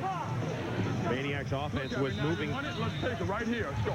Alert, alert, black. So I left. Lead draw left. On one. Ready, break. Maniax offense moving very well early, but the Rage defense is stiffened a bit. Well, they need to continue to try to get Rashaan his yards, because that's going to control this line of scrimmage, control the ball from Maniax. We're going to get the ball to Rashaan right here. 11. Druckenmiller, and that's a bad pass. Ball stuck in his hands, perhaps. Intended for Jordan. He's not wearing gloves. He's got those big old hands. Okay, now back to blitz here. I'm bad. All right, here you go. Of course, the hands very effective last week in the rain. Yeah. Able to hold on to that football while Tommy Maddox could not. You know, Boz's hands pretty big. Earlier today, watch him compared to Druckenmiller. Oh, Boz, you got little kitten mittens compared to the big. He's got abnormally large hands. He had knuckle extension surgery. There he is. Pass complete to Prentice. Oh, he's quick. And Prentice gets about 6. Ricky Bell making the tackle. And Orlando does that. Again, we went back and we talked about it before. Let them have that little small stuff up front. And Prentice is down right now. Shaking up a bit. Ricky came in and hit him low. He probably got something in his leg. Prentice comes across the middle. Got 5 catches tonight for 44 yards. He's played huge. He does this little drag across the middle, down deep. He's trying to get some extra yards. That was a very innocent-looking play. You know what he got? He got the face mask on the kneecap. And I've had that before, and it's smart because there's a lot of nerves going on in that knee, especially right there at the patella tendon. The problem is, you see his knee is exposed right there. He didn't have a pad on it. So it's Matheny got him pads in his pants, and I never understood that when a wide receiver or some of these other guys, they don't wear pads in their pants. Yeah. I know if I was an owner or a coach of a team, I'd start finding guys because now he has to come out of the game. If he's not useful to the Maniax offense, it's because he ain't wearing pads. You were a big believer in padding your pants a little bit all the time, yeah? Dude, I I had to have to stuff as much as I could get going. You know, I got to get patty, man. Well, I got you. I got to get patty. You got small hands, you got to have padding. I'm looking for the collision, and I don't want to feel it. Prentice is going off. And that's going to be a blow because he has been the Maniac's most reliable receiver. Bo Morgan checks in as one of the wide receivers, the former quarterback from Air Force. 3rd and 3. And he gets it straight. And he gets it right away. Slash. He does it all. He plays a little wide receiver, running back, quarterback, defensive back. He's a return specialist. He was 10th in the Heisman Trophy voting back when he was in the Air Force, and one of the only players to gain 2,000 yards in 2 different seasons. So the guy can play. He's full of talent. Bo Morgan may be the most versatile player in the XFL. And now the Maniacs with a first down. They've completed, or they've converted 6 of 8 on 3rd down. So Druckenmiller's doing a good job. Pass over the middle. And Mark Thomas goes up the ladder and drags it down. Druckenmiller to Thomas. Thomas, a 24-year-old out of Smithfield, North Carolina. And I talked to Jim before the game started. I said, how are you going to get Mark Thomas involved in this game? And he said, with the Orlando, they spread their secondary out to the outside, and he's going to try to get Mark Thomas in the seam, try to get him to squat down in the zone, or get him to start challenging the safety, and that's exactly what he did on that play. 20-yard reception for Thomas. Another first down. Rashaan Salaam. And Salaam pile drives to the 32. I mean, so strong. And what Galen talked about yesterday is that Rashaan is going to drag our guys to death. Yeah. And as the game goes on and they're continuing to stay close in this contest and they can continue to open up holes inside, you're going to get Rashaan those numbers. Here we go, fellas. Go zoom the strong right. You look at the numbers on Salaam. Modest at the moment. But he's capable of breaking one anytime. He'll break one. If you get machine, he'll break it. Yep. Set. Blue 80. Blue 80. And the play blown dead. Markers everywhere. Who got that boy to flat? That's a shame, too, because that was a good play. They came back to that in the first half with Jim catching the flat over there. Number 84 offense for simulating the start of a play. 5-yard penalty. It's still 2nd down. Boz, I'm not so sure about Kevin Prentice and the face mask on the knee. It looks like he twisted his knee while planning, and then the face mask might have been incidental. His return is questionable. Right now, he's still being looked at. Thank you, Bart, man. Appreciate that. Thanks for the criticism. We appreciate it. As always. Yeah. As always. Constructive criticism, Bob. He still ain't wearing any pads in his pants. Dr. Bosworth rebuffed. And throwing it away was Druckenmiller. He had to throw that away because James Robertson was about to plant some corn with Jim Druckenmiller as the seed on that one. Nobody even blocked James Robertson on that play. That was the same, wasn't it? Okay, here you go. 3rd down coming up. Let me hear this. Face right, 79X spot. So Dolphin right now, next spot. Right. He's throwing the ball to the cheerleaders. Well, I think you're going to see the ex-receiver. Place 56. Big play here. And they've got, they bring the tight end in back for some protection coverage. On 3rd and 12. Blitz picked up. Druckenmiller throws a rope, and he's got a first down. Mr. Jordan again. Like a fine Cabernet. You know what it is? When you lose one of the receivers, you can't play right now. Jordan's coming in and making the big plays when the Maniacs need him the most. He did a great job. It was a great route right there. Problem is Kelly Malvo gave him way too much cushion on that one. If you're going to give him that much cushion, you got to have warp speed to come back in there and close the gap. Like 58. 4.5 minutes to play. 3rd quarter. Rage up by 2. Salaam bounces off a net. He needs a block. He needs a block. He gets one. Rashaan Salaam out at the 6. Make it the 7. Charles Jordan throwing the block. What a block by Charles Jordan. Took Ricky Bell right off his feet and bought Rashaan Salaam an extra 6-7 on that one. But better than that, Rashaan Salaam did exactly what he needed to do. Nothing on the right side. Hit and miss. Find a place to go. Cut it back to the weak side. Charles Jordan did a good job of just staying inside the play.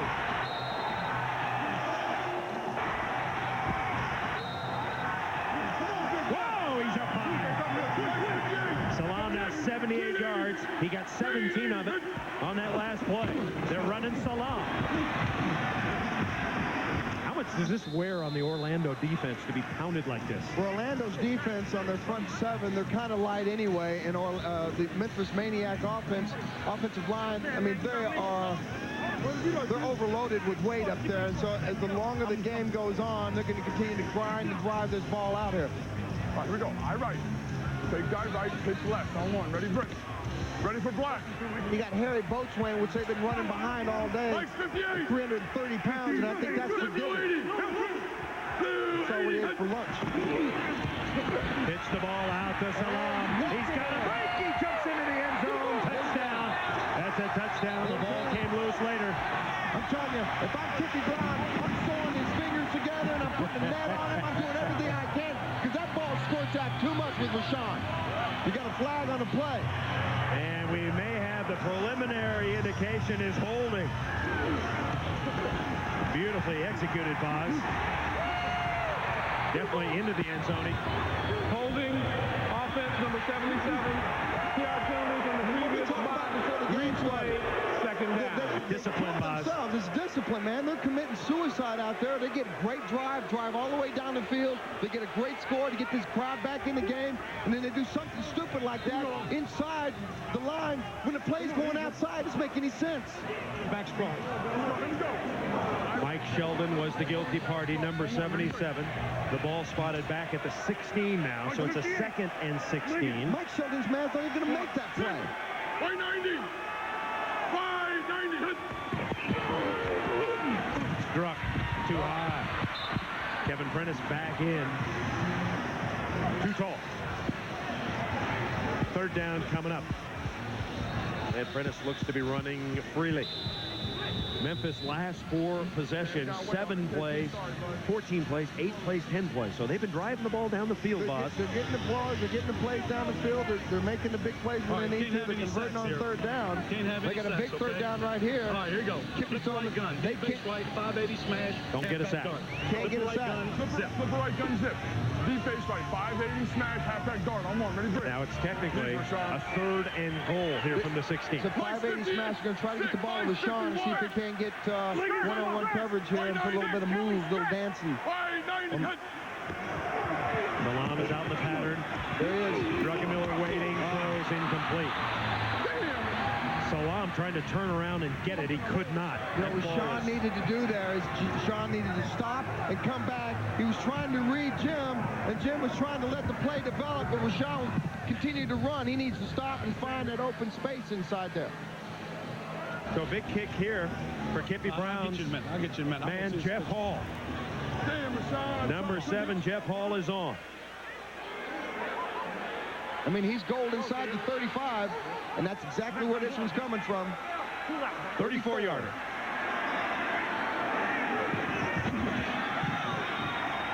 It's up. He's shiny. He got it. He's good. And that's 18 carries. Hey!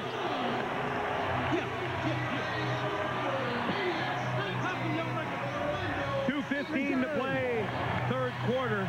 Maniacs regain the lead, 19-18.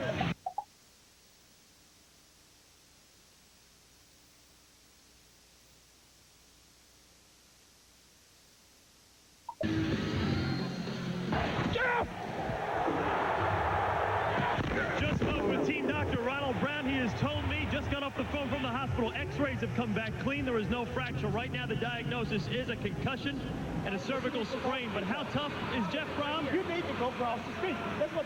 He is headed back to the field. Do you believe it? Rather than resting, they're putting a neck brace on him, and he is coming back to the field. He wants to catch the end of this game. There's no word on how long, if how long at all, he'll be out. You better hide his uniform, because I know Jeff, he'll try to sneak that sucker on, maybe under a different number, but he'll try to get back on the field. Hey, he wants to come back because we've got a good one going. 2:15 to play. The Maniacs 19, the Rage 18. Maniacs set to kick off.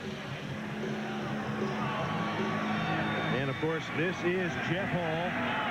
No more as a place kicker kickoff, man. That one's high and short. Returnable at the 15. Mike Black with a cutback, and he brings it out beyond the 30-yard line. next Sunday at 4 p.m. on TNN. We have a good game for you. The New Jersey Hitmen will take on the San Francisco Demons. That should be a thriller. Then at 7 p.m. Eastern on UPM, the LA Extreme, which played very well last night, travels to Birmingham to take on the Bolts, who have been struggling a bit. Jerry DiNardo's team, after a good start. We haven't seen the Bolts yet this year. No, we haven't. I'm looking forward to seeing them. They got a lot of interesting players. Brian Shea in the backfield for the first time tonight.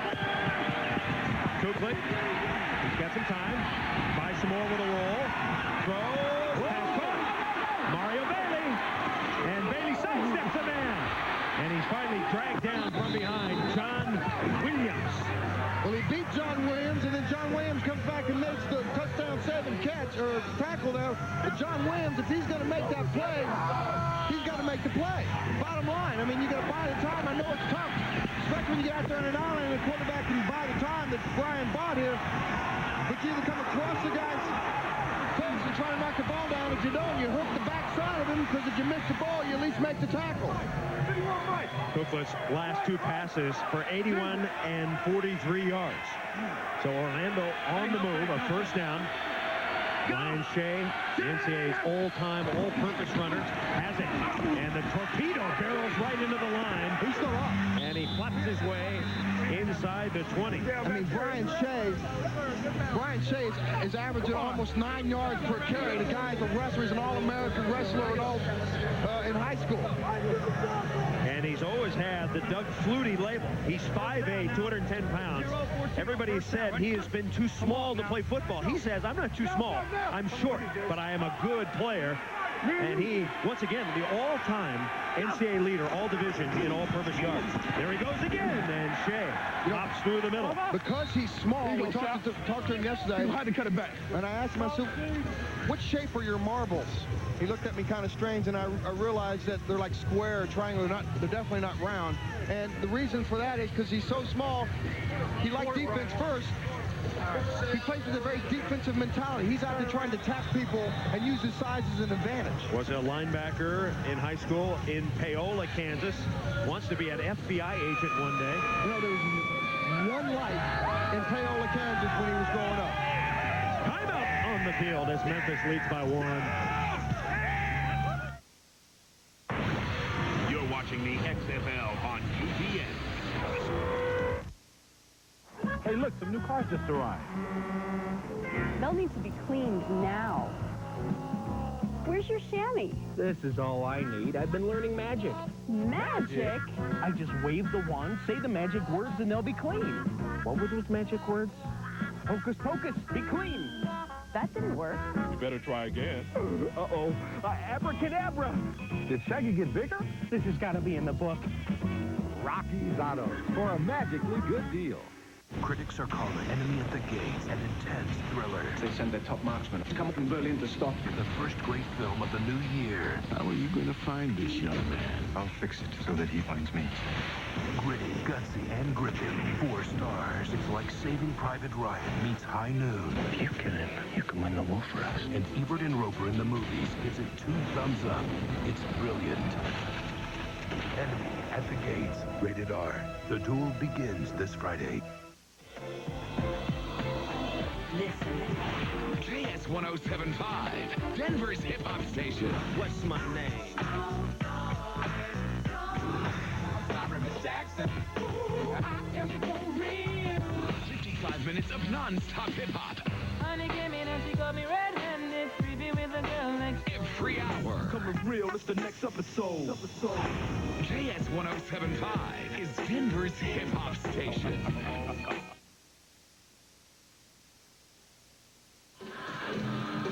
Memphis leading here at the start of the fourth quarter, 19-18.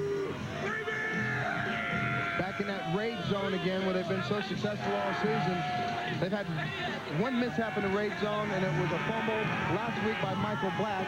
And that's one of the reasons why Michael Black's not in there. You got Brian Shea, who's another weapon that they use. Orlando already with 240 yards passing. They average 160 on the year. Fakes to Brian Shea. Here comes Bailey. And Bailey skips out of a tackle before he's dragged to the turf. Dante Carver did a great job. By Kevin Cobb, number 25. Speed. Big speed on Shante Carver's behalf. I mean, that's a big man moving on a little guy like Mario Bailey. He strung him out enough to where he could get his help to come up and help him out and make the play.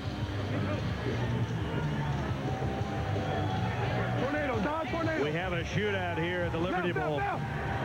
Definitely offensive, over 500 yards, working on 600. That's where he was, 600.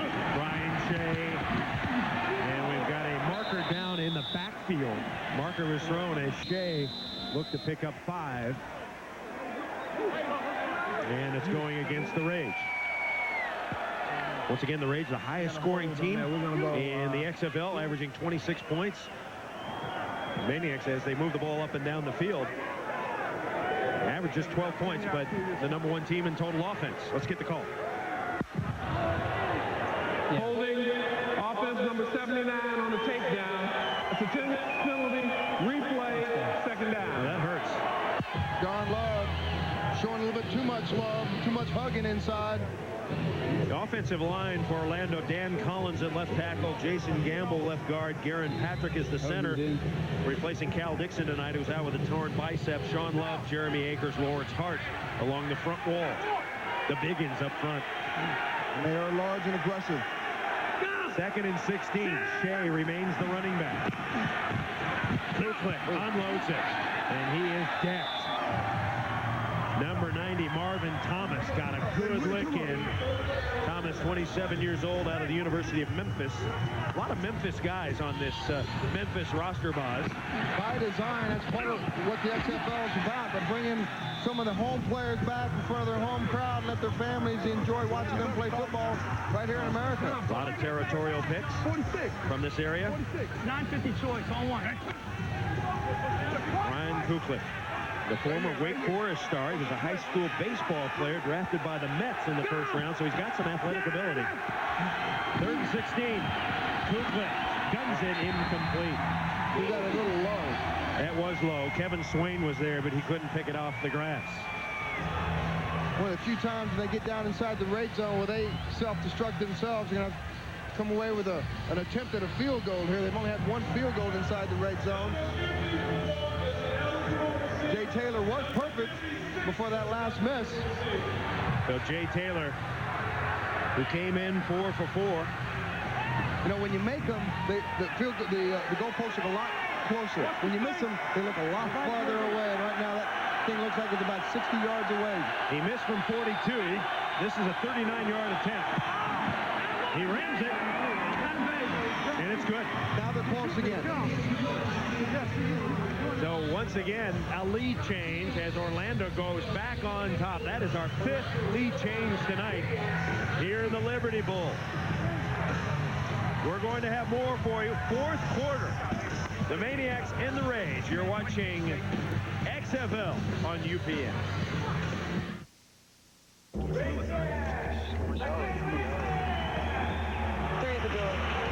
Welcome to the Miller Lite Racing Garage. This could be your chance to win the ultimate race fan experience. Grab your Miller Lite Racing VIP hard card, and you could be the lucky winner who gets to race by day and party by night. You'll fly to Vegas and spend all day learning how to drive a stock car. And after a few laps around the track, you and your friends will get to hang out in the party pit at the Miller Lite Racing Garage. So pick up your Miller Lite Racing VIP hard card in the specially marked packages at Miller Lite. Taste the victory. It's Miller time. She's a real beauty, and she never bugs you about spending so much time with the guys. She never complains about you watching football. She thinks a little gas is a good thing. Maybe she isn't a she after all. Here's to the perfect relationship. Here's how to keep it that way.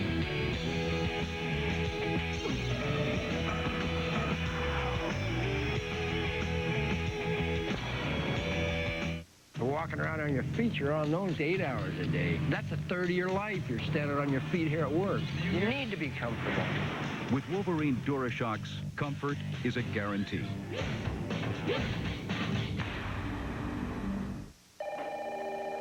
All I'm saying is, I don't know why everyone wants to eat the crispy M&Ms. I mean, I know I'm...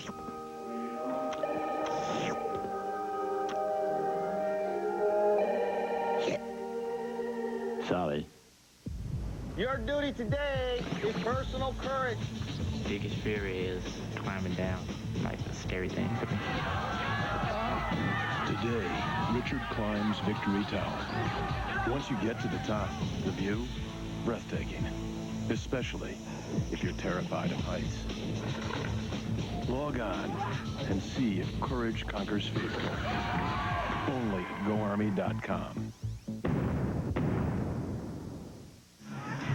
The XFL on UPN is brought to you by Miller Lite. Grab a Miller Lite, it's Miller time. By the motor oil that provides maximum protection. Castrol GTX, drive hard. By Wolverine DuraShocks, the world's most comfortable boots and shoes. Guaranteed or your money back. And by the United States Army, an army of one.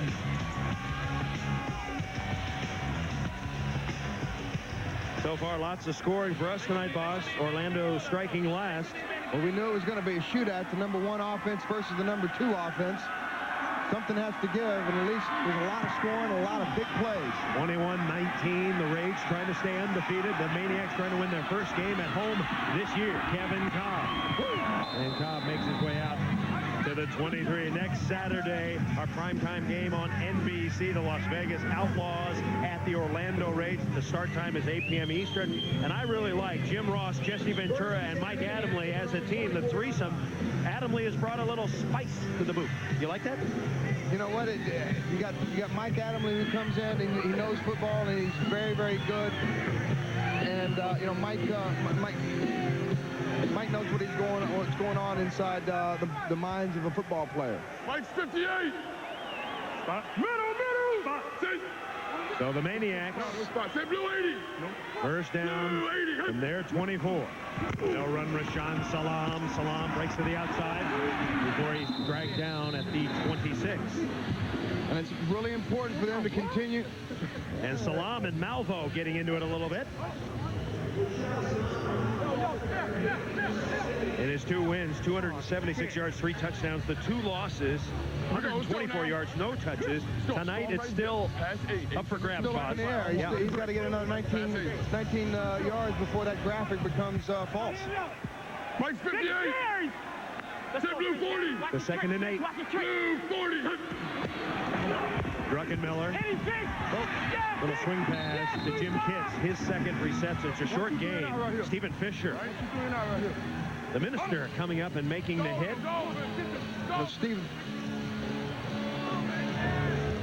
Stephen Fisher says the Bible says be fishers of men. Well, Stephen Fisher feels that he's been very successful at doing just that. Before he was saved on February 2nd, 1998, Stephen was what he called a wild child. Almost killed a couple of times for being in the wrong place at the wrong time with the wrong people. Now he saves his teammates by the word of the Lord.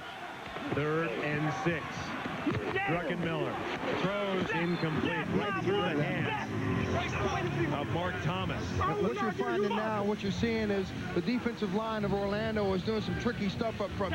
Some twists, some stunts, some slants, and they're trying to get a little extra pressure on Jim Druckenmiller. And on that particular series, they were very successful in doing just that. Druckenmiller's cooled off a bit. James Burgess was in Druck's face.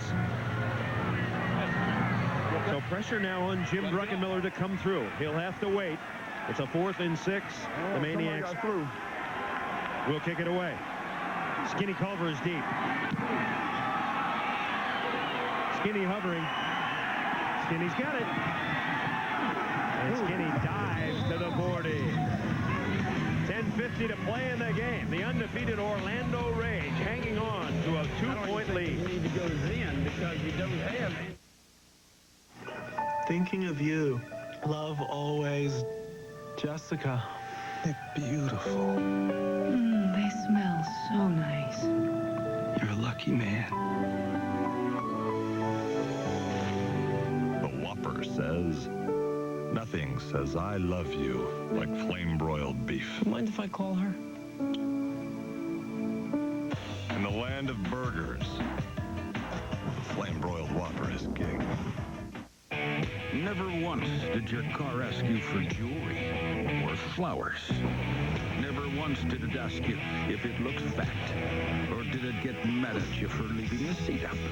Your car always gives you exactly what you want. Doesn't it deserve something special in return?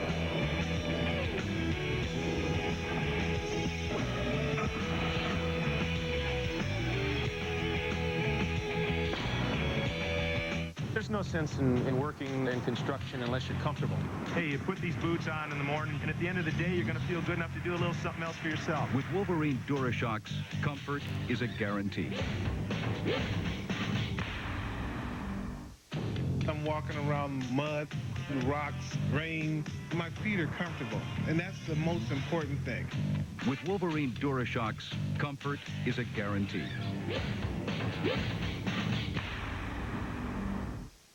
They are the bad boys from the desert.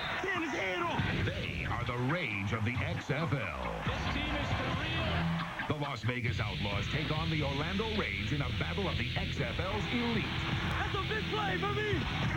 The XFL, NBC next Saturday. Ain't no flag, what crime? Monday, the Hughleys move to a new time a half hour earlier. There's something wrong. I want to know what it is.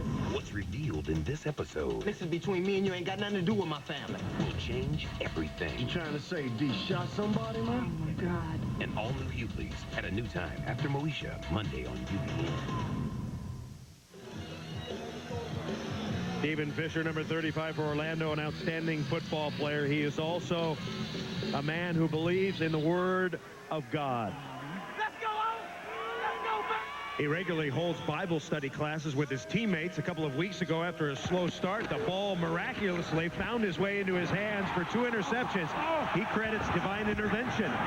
Every good gift and every perfect gift cometh down from heaven from the Father of lights, in whom there's no variation or shadow of turning.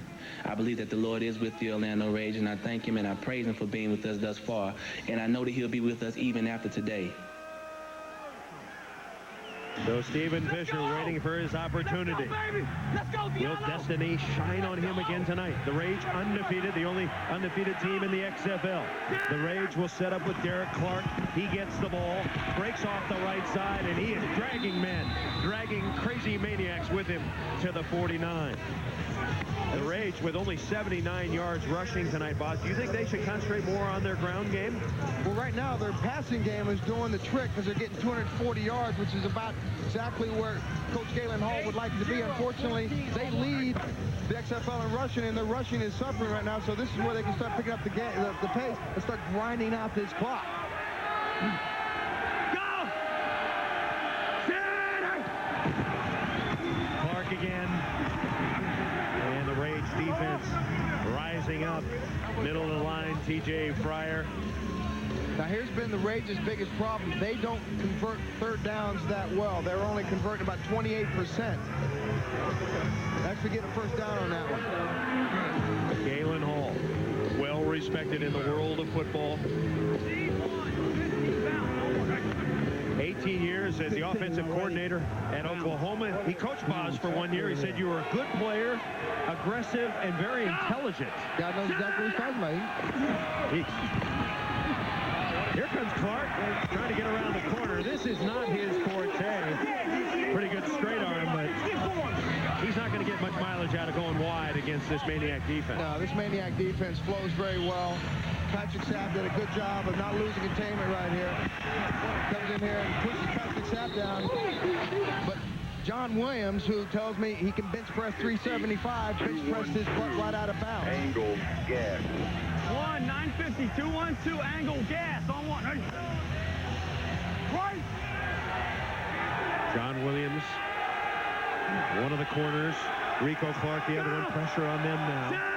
2nd and 7. Looking Williams' way, pass incomplete. Shaka back in the backfield of the Orlando Rage, man. He might as well pitch tent back there and start paying mortgage rent. Jonte Carver is his given name. I mean, Shante comes off the corner like he just ate a big-ass bowl of beans, and he's been doing it all night long, exploding on their Orlando Rage quarterbacks. What we got? It was that man who knocked out Jeff Brom in the first quarter on a legal hit. A tough hit, but a legal hit. Now Kuklik, 3rd and 7. Crowd comes alive. 25. That third down conversion problem. They're going to blitz him. They're going to blitz him. Kuklik's got time. And that's going to be way short of the first down. Pass complete to Diallo Burks, but he's wrestled to the turf quickly by Rico Clark. Rico Clark shares the team lead with tackles at 20, but Rico did a great job of just making a play right there and trying to get his offense the ball back left here with 8:20 left to play in the game. They got a long field to go. Got to step up. Got to step up. Got a hot route. Rico Clark making the play. Punting situation. Snap is high. Remember, it's a live ball. Kevin Prentice, and he is nailed at the 13. James Burgess getting down there. This has been a game of a lot of big plays, scoring, and big hits. Take a listen.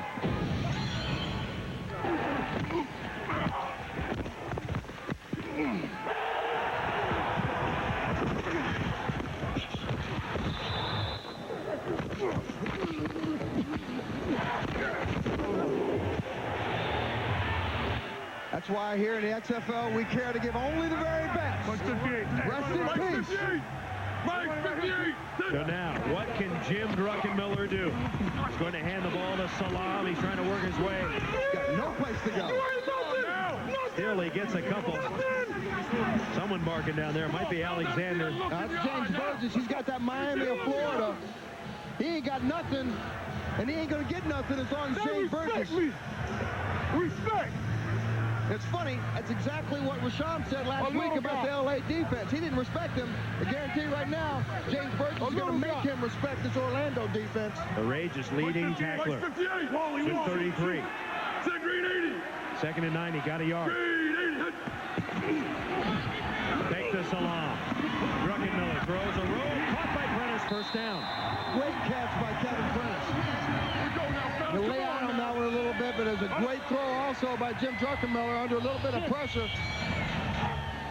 Comes back in a 5-step drop. Looks at his one receiver that's open for a 12-yard reception there by Kevin Prentice. Prentice averaged 18 yards per touch when he was at Mississippi State, so he's a dangerous guy, can break away at any time. There is KP, 5'7". A bundle of energy.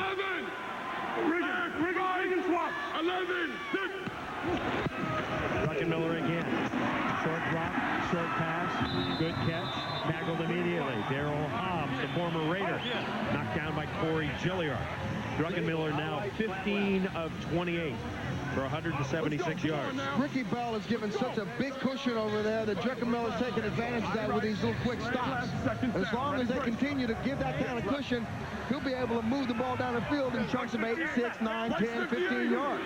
6 minutes to play. 21-19 Rage leads. Rashaan Salaam. And Salaam up to the 39. So the Maniacs starting to move. Rashaan Salaam getting closer and closer to that 100-yard mark. But Rashaan's got so much power. I mean, he'll flat run your ass over if you give him a chance. He'll also run away from you if you give him a seam. So you really got to play every play. Averaging just over 4.5 yards. Strong. Maniacs trying to mix it up, boss. Be unpredictable. Watch the blitz. Win. Sit. Green 80. Green 80. On first down. Druckenmiller throws, pass caught. Kevin Prentice. Around the corner he goes. Boy, Prentice is quick. He is fast. And again, you got that little cushion right there, 5 yards outside the line of scrimmage that Jim is trying to pick on. It's being successful, and it's allowing him to move the ball down the field. KP gets 12 yards. He's caught about 3 or 4 of these balls today, these little quick drags. James Burgess tried to get a shot on him, wasn't getting enough. Of course, a lot of zone defense for Orlando. They're giving him the underneath routes. Well, they're scared of the talent of these Maniac receivers because they're quick, fast, and they can get away from you in a hurry. Another first down. Rashaan Salaam, and Salaam near the 45. So the Maniacs with the clock running at 4:50. Trying to get into field goal range. Glenn Roundtree moving Ben Huff back over there. I tell you what, Rashaan Salaam didn't even get hit until he's about 3-4 yards past the line of scrimmage there. Bernard Williams, Glenn Roundtree, Mike Sheldon, Doc Holliday not available today. Jesse James at right guard. Barry Boatswain. Louis 51. The O-line. Bernard Williams is an interesting guy because he's 6'9", 250, and he's still making the job look easy. Rage blitz. It's picked up for a moment. There goes Druckenmiller, and down he goes. Andre Purvis had the pressure, Buzz. Looks like they had everybody coming but the kitchen sink, and James Burgess comes in and cleans it up. But Andre Purvis does a good job of coming up the middle and flushing Jim Druckenmiller out of the pocket. Lost 3. So a 3rd and 11 as we go into the 4-minute mark. Purvis is out. Passing situation. Come on. 3 wides for Memphis. White 90. White 90. Maybe the biggest play of the game right now for Jim Druckenmiller. Dumps it over the middle, incomplete. 2 receivers were there. Thomas was there. Rashaan Salaam was there. Too many receivers in the same spot. I think you got to go ahead and punt this ball, try to work it down, or use your offense or use your defense to try to get the ball back in some pretty good field position. You got plenty of time. All your timeouts are left. Maniax. What got us into the problem? We ran. What was the first play? Last first play.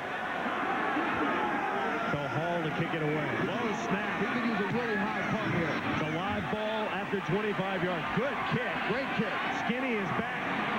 They got to trap Skinny, and they do. They did a good job right there. It's exactly what they wanted to do. Now they got to pin him back here in a 3-and-out situation, get this ball back. ASAP, give Jim Druckenmiller a chance to move the ball back down and at least get a field goal and win this game. Kevin Cobb making the big special teams play. Kevin Cobb's been everywhere tonight. The pressure now on the offense of the Orlando Rage. Funny, I think the pressure's on the Maniac defense. They got to come up with some big stops here. They got to keep them pinned back there. We're at the Liberty Bowl. Primetime football on UPN. Rage undefeated. 0-14 on 1. Right? Leading 21-19. They're going to go ahead and start to try to grind this ball out with their basic 0-14 play, which is just off tackle. Maniacs dig in. Hand the ball to Clark. Now make that Mike Black. Mike Black takes it out near the 7. Marcus Wembley comes up from his safety spot. Makes a big hit.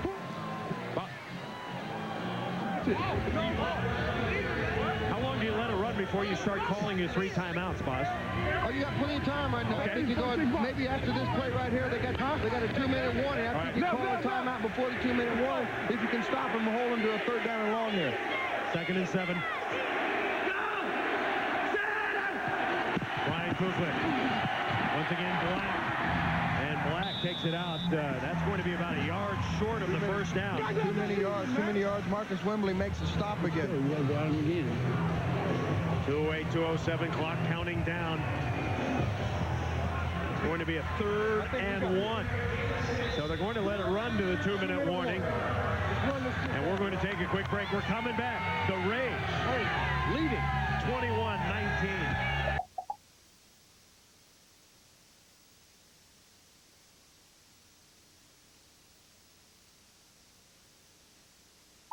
Jeff Brom, after a hit like that, you deserve a 3-week vacation. What are you doing back here right now, and how are you feeling?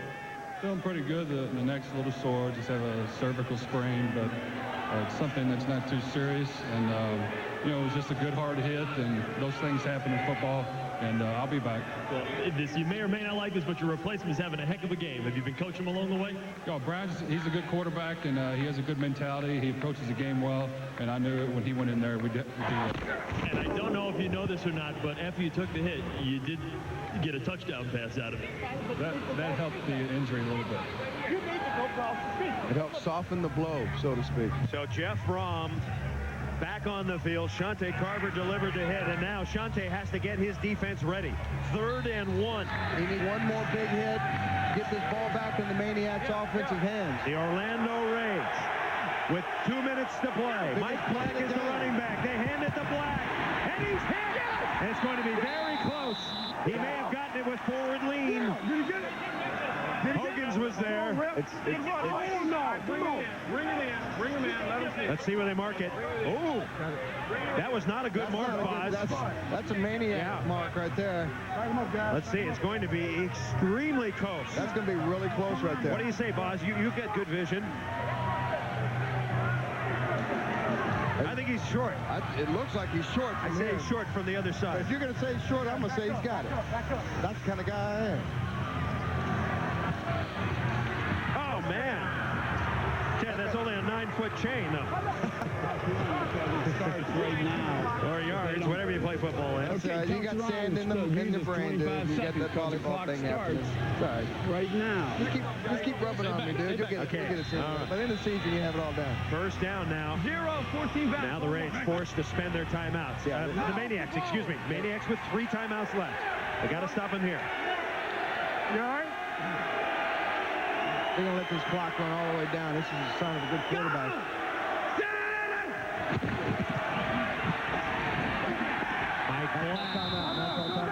I'll take it.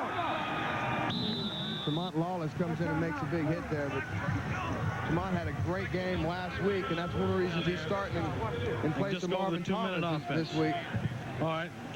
Get him down there, Rich. Good truck down there.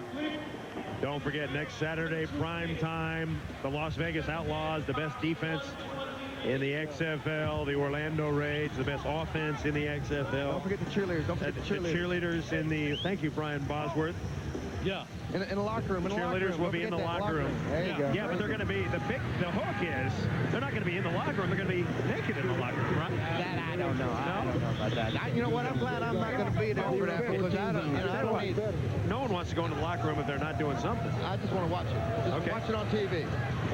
Inside access coverage of the XFL, inside the locker room of the cheerleaders. Galen Hall. It had to be the 5 on the tight end because Hogan stayed 0-14 on 1, right?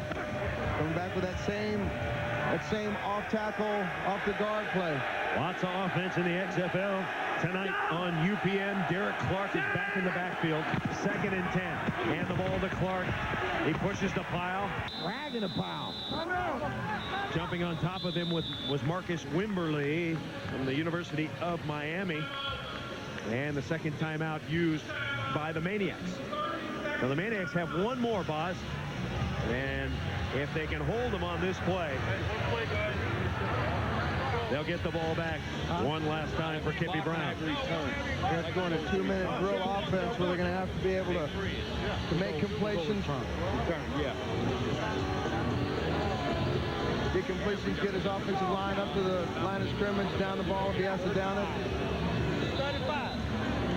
Hey, they don't make it. I'm out. Hey, this is incomplete. This is incomplete. 0-14 on 1, right? Come back to that same off tackle lead. 3rd and 5. Maniacs need a stop. Go! Derek Clark trying to get the first down. No, it's a bootleg. Kuklik running for the first down. And Kuklik gets the first down. What a call. Oh, yeah. Jeff Brown likes that a lot. You know what? That's not the play he called in the huddle. I'm wondering if that's something only he and Coach Galen Hall knew about. Galen Hall, the offensive coordinator, is Mike Kelly. Oh, that's a beauty. That really is. You know what? Because there's so many mics on the field and there's so many ears and eyes everywhere. Sometimes you might have to be a little sneaky even with your own players.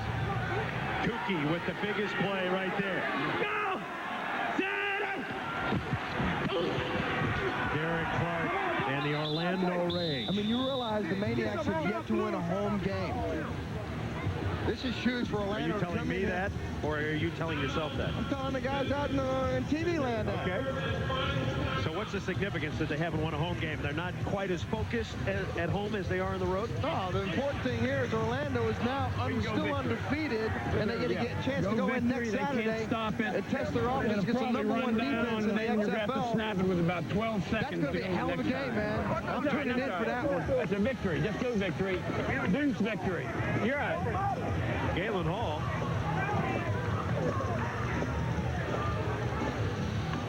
Jeff Brom knocked out of the game in the first quarter. And you know what? The production didn't fall off that much in production. Kuklik really believes in what he can do. Galen Hall believes in what Kuklik can do. Now this Orlando offense believes in what Kuklik can do. Be interesting next week as they start lighting up the fire of the Las Vegas Outlaws. Maniacs are out of timeouts, and the Rage will take the knee. And you can hear the player saying it's over. Start divvying up the cash. That's a $100,000 win on the road. So the Orlando Rage, you got to hand it to them, Oz. They seem to be able to find a way to win. The Kippy Brown's team gave it everything they had. Very well, guys. Great job. And the great run. Enjoy it, guys. By the Orlando Rage continues. Set to go to 5-0 in 16 seconds. Go! One more kneel down, and that should do it. Well, the frustration is getting taken out there. I mean, these games really mean a lot to these guys. These guys, they don't want to be in the XFL. They need to be here in the XFL. They need this money. It makes them feel proud to be able to play football in front of the American people. Allowing us to come into their homes. You got a hell of a team, guys. Appreciate it. You got a hell of a team. Galen Hall, Kippy Brown. Good job. Right, the winning quarterback, Brian Kuklik, I'll tell you, had back-to-back completions, one for 81 yards, another for 43, but probably no bigger play than that bootleg at the end of the game. Yeah, that was big. We needed one first down, and we could run out the clock, so they told me to keep it, and I did. I just got down after I got the first down. It's tough when your starting quarterback goes down, but you come in and you perform like you've been in that position all season. Yeah, you know, I've practiced like I was a starter, and the guys have confidence in me, so I just had to come out and play. On that 3rd and 5, 0-14 was the call. Was the bootleg, was that a secret between you and Galen, or was that the play call? Yeah, it was the only person in the huddle that knew I was going to keep it was me, and, you know, it worked out, so. Now, Jeff is back on the sideline. He says he's feeling good. Good to see him back. Yeah, it's great.